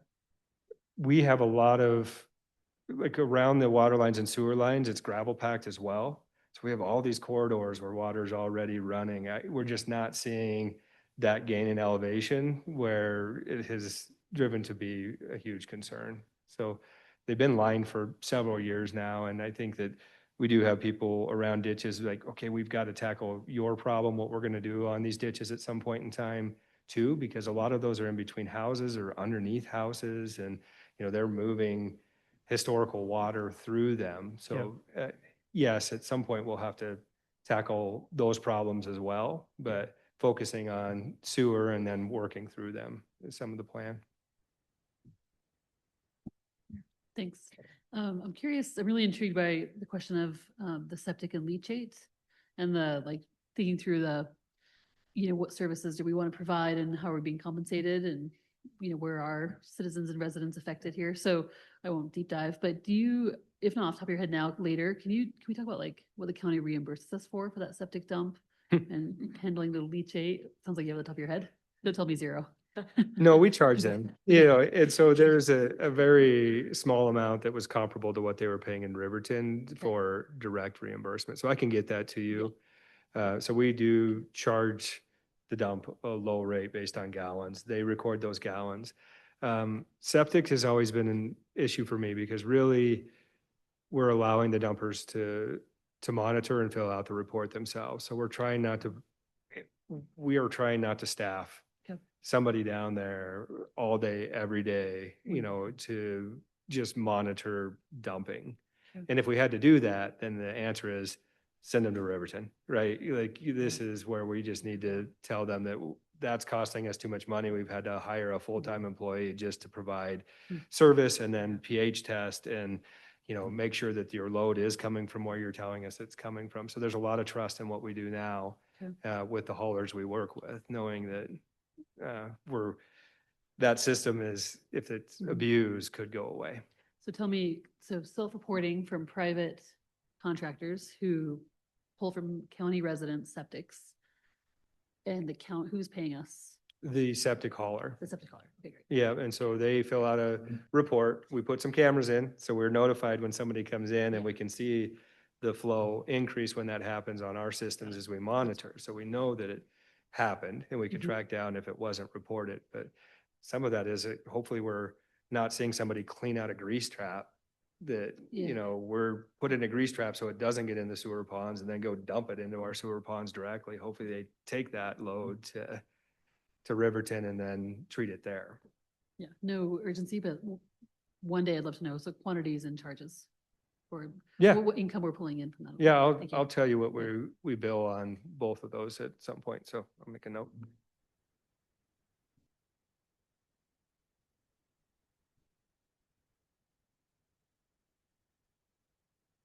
Okay, streets.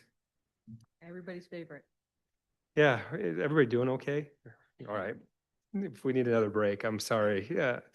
So when I came along, we had sold all the paving equipment, our lay down machine. We had sold all the crack sealing equipment and maintenance equipment.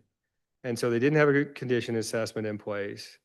Equipment had low miles, and this is probably more relevant to snow, hard use, old age, and weren't able to find a lot of replacement parts for some of that equipment.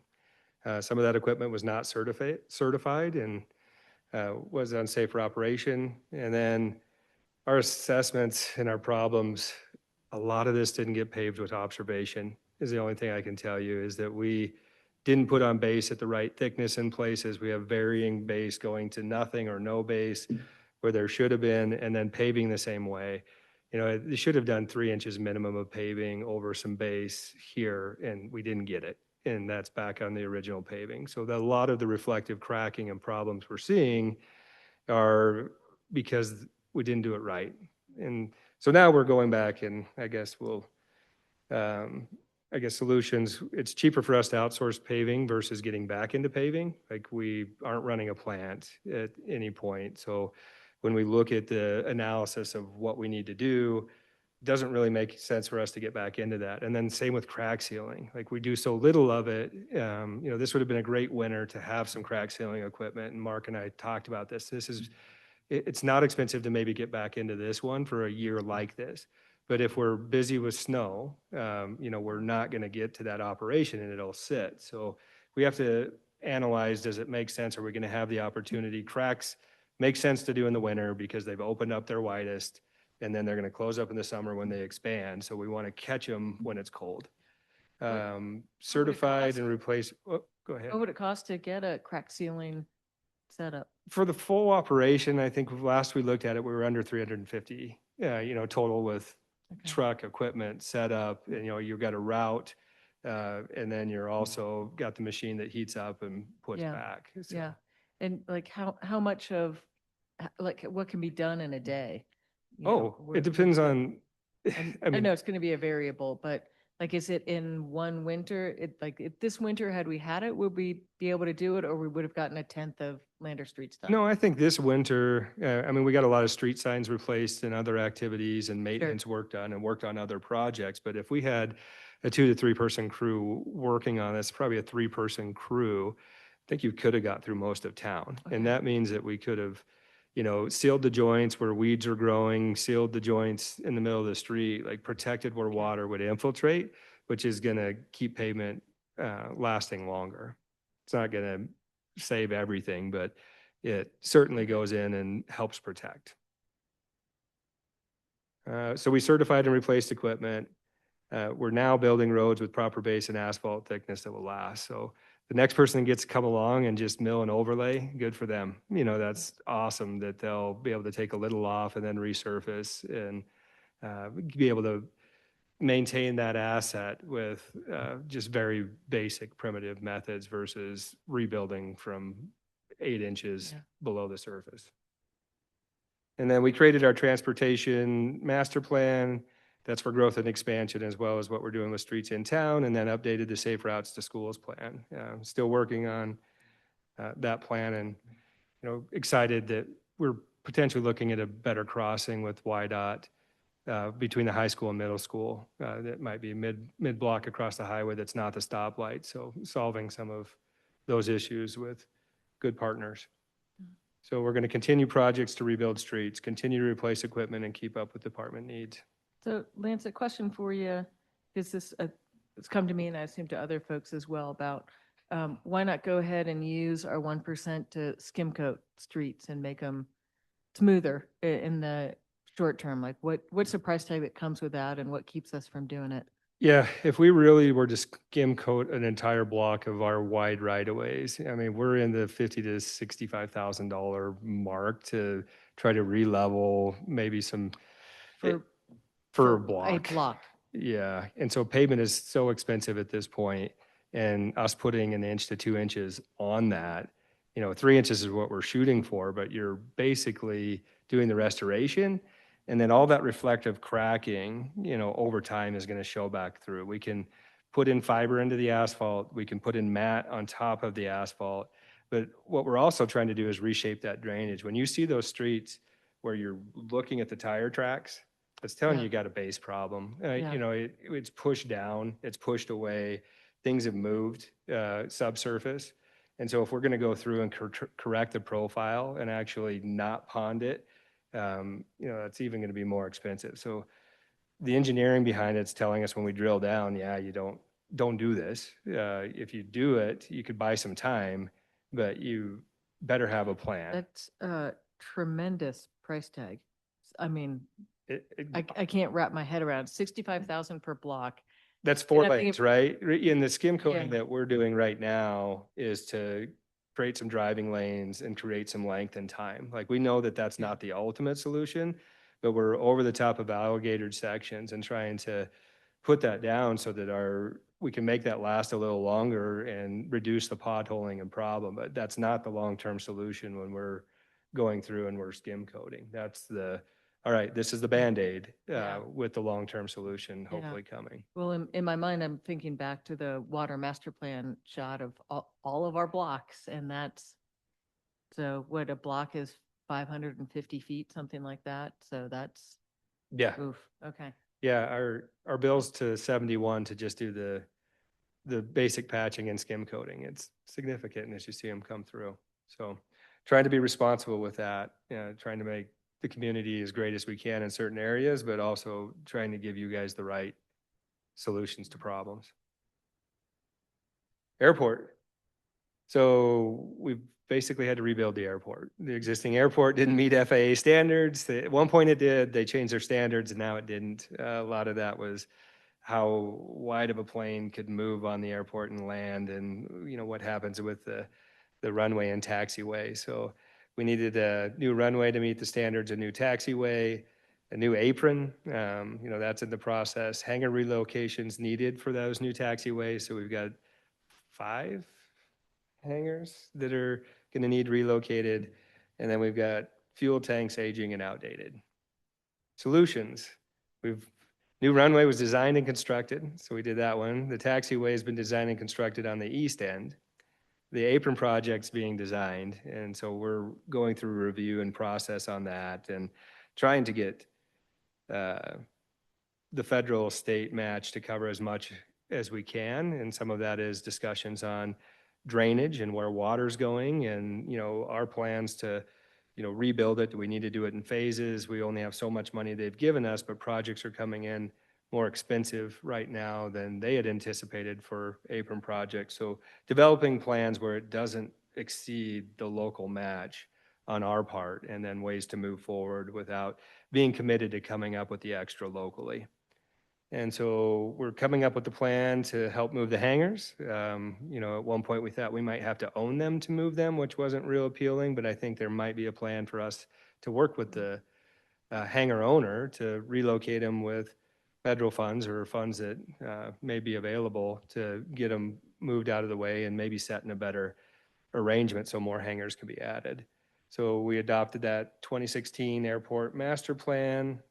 And in the future, we've got the 2027 apron construction, the west end and taxiway design and construction, putting up a new beacon light that we don't have to climb the tower to replace the light. It just swings down, which is going to keep Hunter around for a few more years. Hangars will be relocated. Fuel tanks, they're in the ground, they're aging. We don't want to be behind on that one, and that's all local. And so trying to figure out a way to, do we run fuel trucks? Is there a way that we can be more cost effective at the airport and provide additional service? So we've gone through this idea of full-time airport employee versus part-time airport employee. Can we make anything pencil out economically to provide better service and help offset some of the expense? Taking over the fuel system up there has really helped out for our own revenues, and the airport's doing pretty well. So we have to update the master plan every 5 to 10 years. We're getting closer to that. Cemetery. That back plot area wasn't ready. It was too low. So we were able to take the airport project materials over to the cemetery, help to build the next lots. There's a lack of future water supply. So we really have an amount we can pump. We're gonna have to figure out that problem. We've got manual sprinkler controller did at one point, and the mausoleum space is at or near capacity. Solutions, we moved that airport material. We built a new water line up to the cemetery to supplement the need for water up there, and then we installed an automatic sprinkler system. And so we'll develop those expansion sites as needed, and that's, you know, the dirt is at elevation, so it's more planting grass and building up, bringing in the right materials, provide a building to protect our equipment. So we have a lot of equipment that sits outdoors up there, and really, if we want it to last, we need to probably look at a building or something to house it in the future. And additional mausoleum needs to be constructed. That's on Field's plan in the next few years, and find a solution to irrigate with raw water instead of treated water. So that may be moving water rights around, or what we can come up with when we start figuring out where we're using water to make better use. Consider options for meeting space with families and loved ones, such as an improved office space at the cemetery or ability to provide services at City Hall or online. So that's also in our recommended master plan to think about that on the service we're currently providing versus potentially future service. Mayor, if I, Lance, could I on that one? Sure. There is some ditch supply to cemetery. What's the proportion of water use there from our treated water versus what we do pull from the ditch? We are irrigating now all on the pump system, so we're not putting treated water on. But as we look at those next pieces that are going to be built out, we don't have the water rights, you know, and the system and the capacity to use that right now as designed to irrigate to the need of the cemetery. And then if I could, I don't think I was around when we built up the elevation in that back area with the airport fill. Maybe I was and forgot, but can you give us a bit more background on that? Was that the like only and best solution? Were there other one that, and then two, like physically I'm thinking, I mean, that's like, we're actually digging back into that. Uh-huh. Okay. I've seen it. It feels kind of raw still. So It is. we And so crushed it and then we're going to dig in. at one point, I believe that was a pit. It was mined out. And so we ended up, you know, using that for future expansion. It was so low, it was behind the rest of the cemetery. And so from an elevation standpoint, to get it on grade and to not put all the graves down in a pit, you know, it's like, okay, let's import the material from the runway project and the taxiway project back here. We needed a site to move those materials, and they had to haul them off anyway.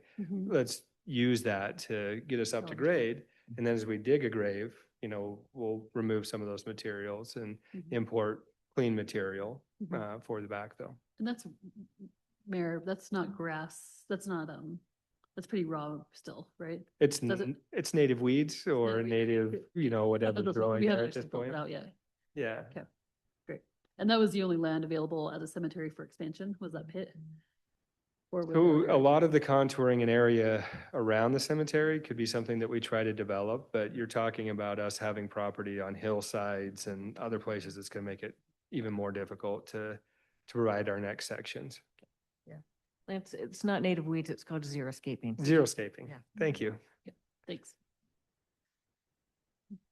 Okay, we're at Parks and Recreation. So we've talked about congestion at City Park, aging infrastructure at all parks and ball fields, manual sprinkler irrigation, using treated water on parks and ball fields, softball fields at high school are on soft clay soils where the field should not have been built at least the way they've been built, you know, not to the proper depths, not to the proper drainage.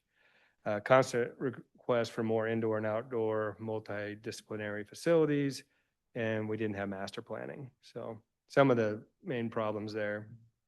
Solutions, we purchased additional park locations for growth and expansion.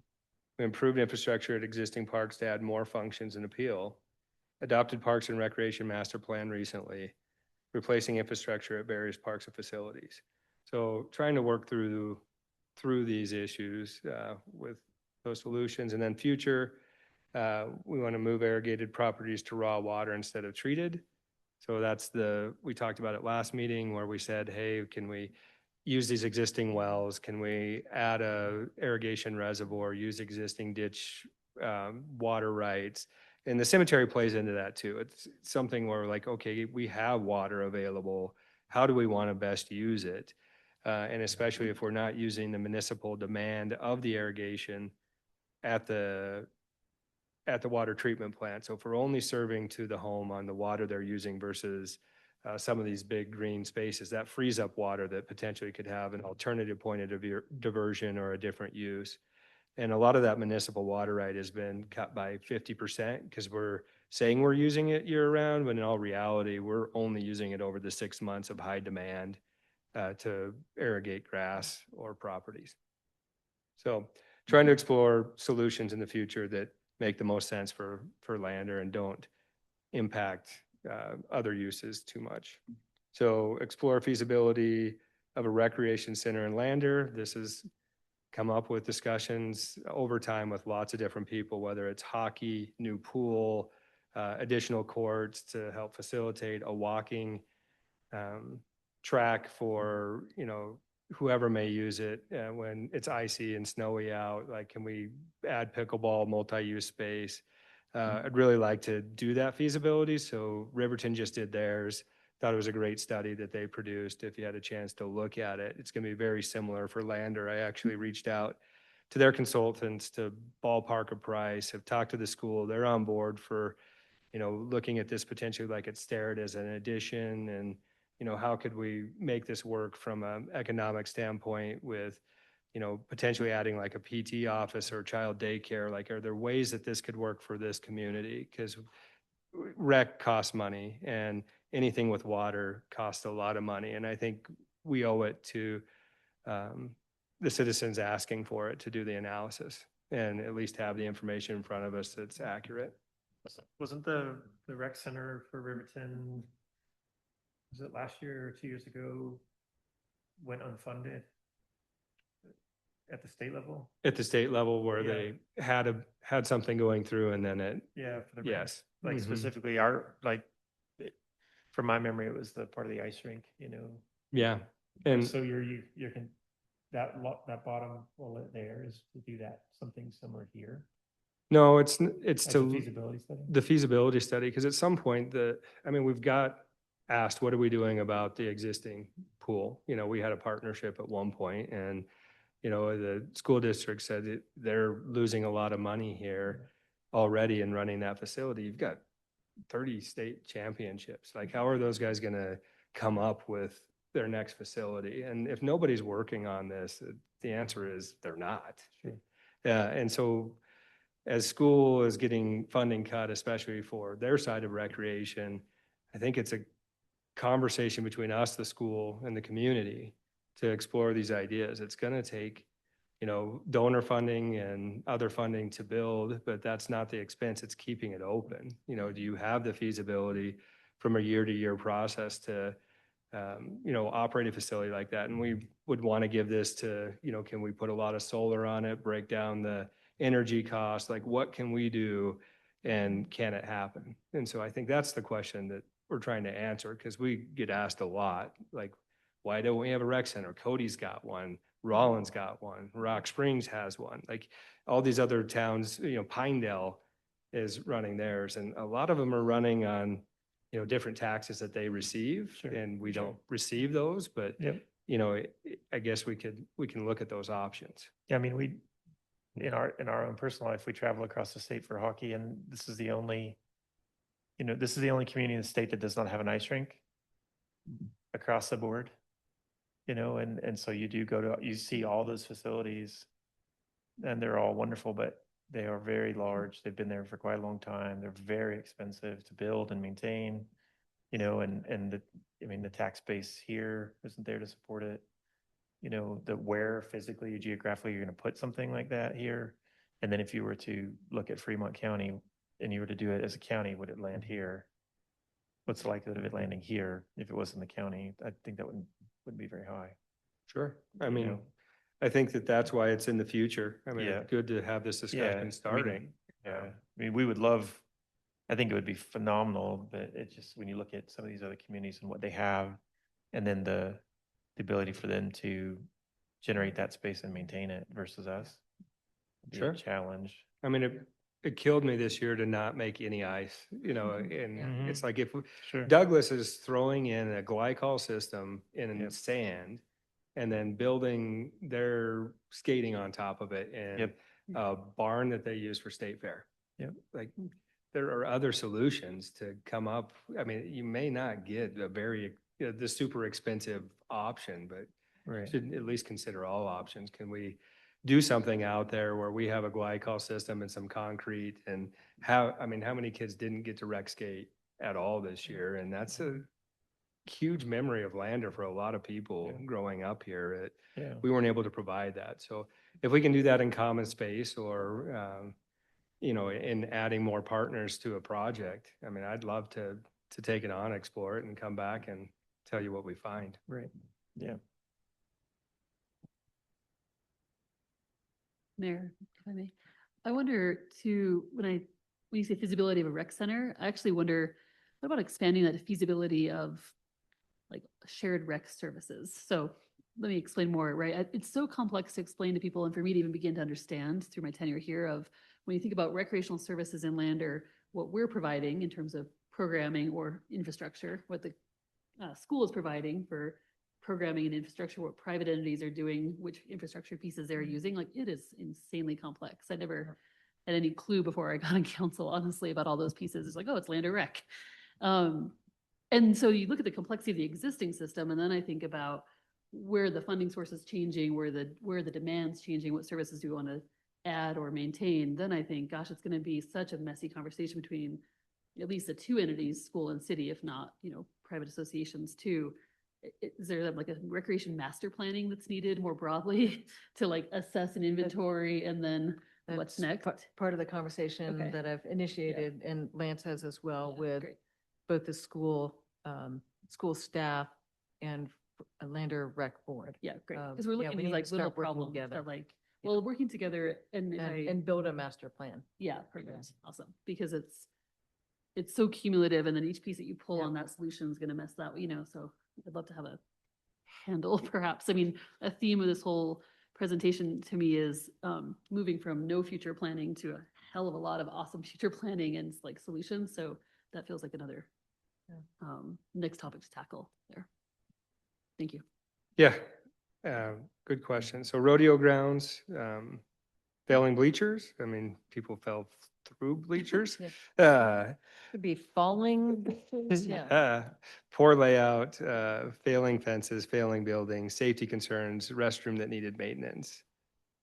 And so partial master plan with LOTRA, like we got their wish list and kind of costed out some of those. We never did do an official adoption of a master plan, but we did a new layout to the facility. We elevated the crow's nest with public works labor. We reconfigured the pins. We did new fences, new buildings, new bleachers, the restroom overhaul up there. So we've dropped a lot of money up into that facility, you know, for the events that do occur in recreation at that facility.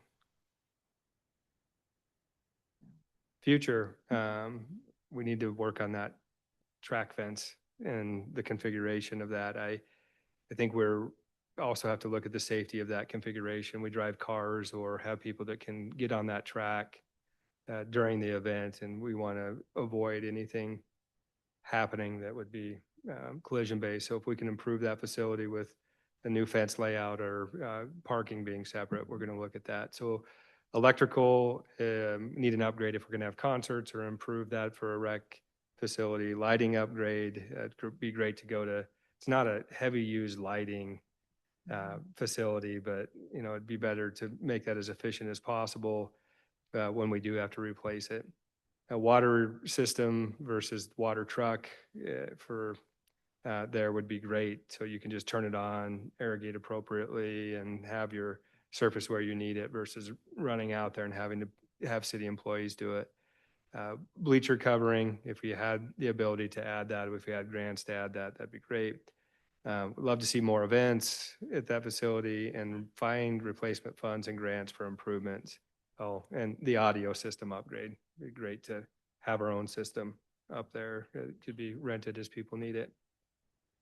Any questions at rodeo grounds? I mean, we've dropped quite a bit of money up there, but some of that was required from a safety perspective. And, you know, think we're gonna have to, it's not replacing itself. This has all been grant or city coffers, so. Golf course. Problems, failing pumps, failing controls, repairs needed on the buildings, leaking water lines, must remain a recreational facility. So it's had land water conservation funds at least on 9 of the holes. Clogged drains, making holes unplayable. This was around potentially that pipe that we replaced and over by the community center where boggy areas showing up. So we've installed new pumps, new controls. The reason we're doing that is it's our property. And so we're partnering in the stuff that would remain in our agreements if we weren't operating with a private entity. Building upgrades and remodels performed, those are our buildings. So where it makes sense for us to do them, we've stepped in to make them safe. As far as the aesthetics or them wanting something, they paid for that. Converted a purchased hangar to the maintenance building that had a restroom in it, met their needs. And then Public Works staff installed new drains on those holes. So we got those areas dewatered a little bit. They're working pretty well. And we've been replacing leaky water pipes. I guess the golf course has been working on repairs. We've been involved in some different parts of that, but they have a lot of leaky lines still across the golf course. Their pumps are operating a lot, and that infrastructure is pretty old. So future, find ways to support the current operations so the city doesn't directly operate and maintain the golf course. I would hate to turn this into a giant park and we have to mow it anyway and irrigate it anyway, and there's no recreational facility up there. We would need several full-time staff just to keep up. That alone is bigger than all of our other parks combined to keep up with the golf course. So Rollins, looking at their golf course that they do run, they subsidize that with $500,000 a year out of their general fund just to keep that facility running. And they're like, how do you do yours? And we're like, we partner. So, it seems to be a better plan for us for right now. Casper, Cheyenne, and others have large recreational facilities on enterprise funding account. So, that could mean that it has its own enterprise or somebody else operates a golf course. It's not our asset. I don't know what the future really looks like here, but something we have to talk about and think about as a city, what we want to do with that facility. But it's got to remain as a park or some sort of recreational facility. Mayor, can I clarify that just as background? Which 9 holes were LWCF funding? They were like the community center side, versus the new the old? Clubhouse level down yeah. to the community And center. is that fair to call those like the original or the old? That's what I assumed. Okay, and then the back 9 are not, those are not grant restricted, that purchase? That's what I understand. The city came, or the golf entity at the time came and asked the city to pay off their loan, and so we got that for the payment of their debt, and didn't have any. So they had a loan to buy that land, purchased it, we paid off the loan some years ago. Okay, got it. Thanks. Other programs to mention. So I didn't want to do this all night. So these are ones that we could get into at a different time if you want them to be a topic. But community center, the fire hall and drill field, updating aging city hangar and terminal buildings, building department, maintenance shop, fleet replacement plan, stacker air table, GIS easement and utility mapping, stormwater plan, and then the flood protection PL 566, which we talked about at the beginning of the meeting, and grant opportunity. So if you want to get into any of those in any more depth now, I'm happy to do that, but it's a lot, huh? Yeah. It's getting late. Yeah.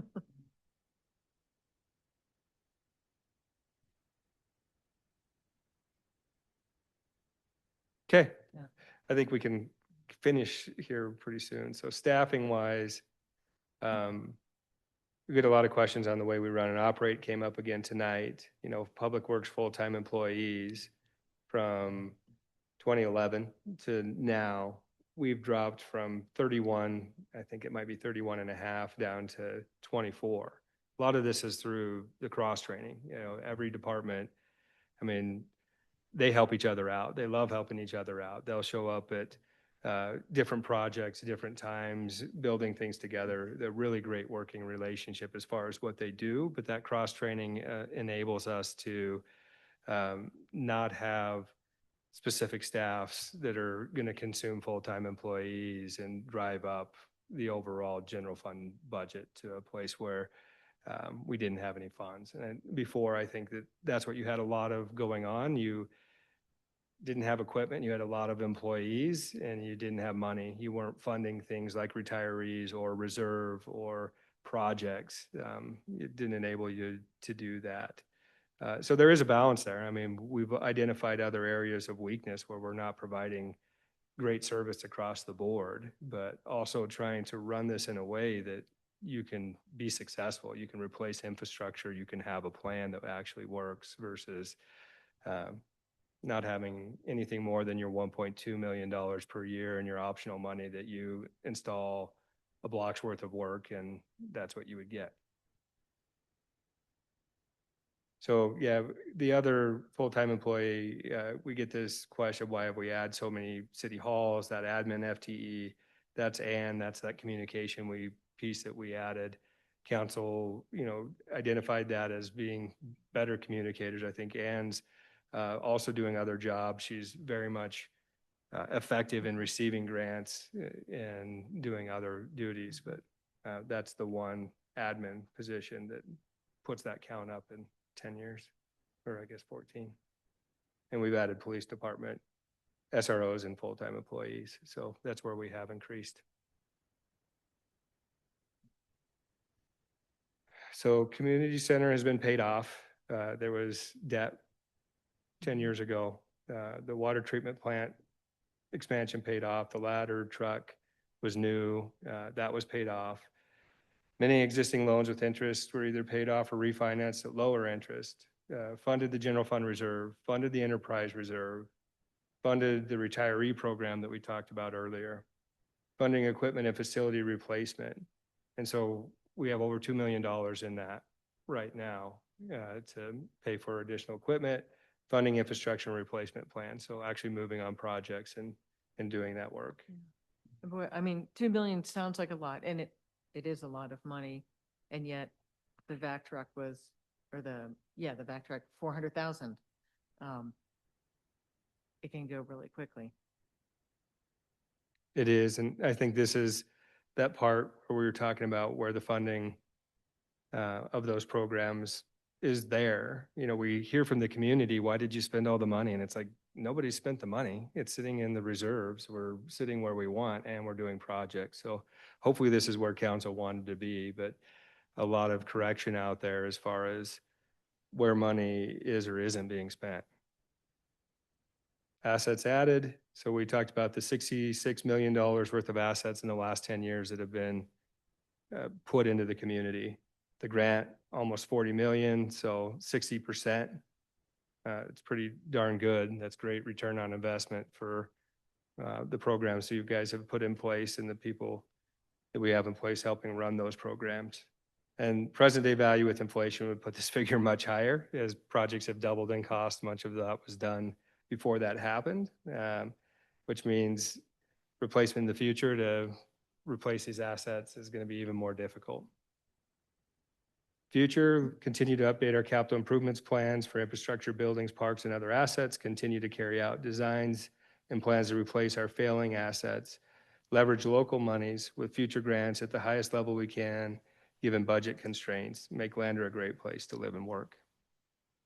So that was a lot. It was a long night. I appreciate you guys listening in, but just wanted to give you the recap of, some of you don't get the history when you come on council in the midterm or whatever it may be and what we've been working on. I know it's hard sometimes to know where we are, what we've done, and what the future plan currently is, which can change and modify. Yeah. You guys are the ones that set these plans, but hopefully you see value in your people that you've hired that are helping carry the plans forward, and you're seeing some of that return on investment on putting some of the plans in place. Yeah. I just want to say, I dropped both PowerPoints into your shared drive. So if you have a constituent come up to you and say, hey, blah, blah, blah, and you go like, wait, I saw that before, go refer to that drive and send them to Lance or I, and we'll answer questions for them. Yeah, great. lovely offer for that. So, Mayor, yeah, yeah. could I just make a comment? I know we're all feeling the fatigue, but I mean, one, like, thank you. What an immense amount of information to put together and present to us. And it's just one of these moments where, I mean, there's so many points of pride, right? I'm looking at this, the themes that I'm pulling out from all of these slides is big list of problems, big list of solutions that were enacted, and then smaller lists of future problems. You know, I'm naming across the board, we're seeing like technological improvements, more future, like lots of future planning, right? We have a leaner staff that's obviously like deeply talented, and we're thinking thoughtfully about where that deployment happens. We have redundancies in systems, we have savings accounts built up, and we're delivering overall like incredibly high quality services that have seen improvements, you know, as well. And so, I mean, like lots of applause to you, the teams, the folks who aren't here, like, I hate that this is an empty room right now. I Unfortunately. wonder if there's a way we can put together a 3-minute snapshot Well- video, like we've got to get this information out even Yeah. more so, and we can carry it in our conversations, but like, yeah, just, there's so much to celebrate here. So thank you Yeah. for bringing it to us. Thank you for that. I would also add the significant increase in collaboration with other entities and how important that is. You know, Lander is too small not to do that, and it's small enough that we need to do that, you know, and I think that's really important. And likewise, I know I've kicked around this idea multiple times before, but these would be things, as I think about doing those short 3-minute videos, just, you know, filming a phone in the office, direct to the people. And I think any one of these slides could make a great 3-minute. Here's what we've done in the last 10 years. And here's what we're hoping to achieve in the future. And here's a quick overview of the budget for these projects and what's needed to move forward. So again, in little bite-sized pieces where our constituents can better understand, one, the immense accomplishments that have happened. And I would agree that we've been very good stewards with the funds we have, and then how we hope to continue doing that in the future to continue to provide services and experiences to our residents. Yeah, and there are a few of these slides that will be shown at the open house Right. in March. Things like this, these snapshots like this, or the staffing one, the one I had in my presentation where it shows what categories water and sewer had $11 million worth of grants, you know, those kinds of things. Yeah, So we'll pull those out and put those at the open house. that'd be great. And this doesn't account for the $40 million of additional SRF Slip, funds that are right. going to go in. So it's going to push it over 100 in the next 5 years. And we can repeat that program as long as people are willing to pay for an optional tax. And we are analyzing what water and sewer revenues we need to replace infrastructure. We can continue to repeat as long as the programs exist. All right. Well, thanks for listening. Sorry for the late night. Yeah. No, thanks for the presentation. You're making us smarter, and that's appreciated. All right, y'all. We are adjourned. Good night. And again, thanks to y'all as well.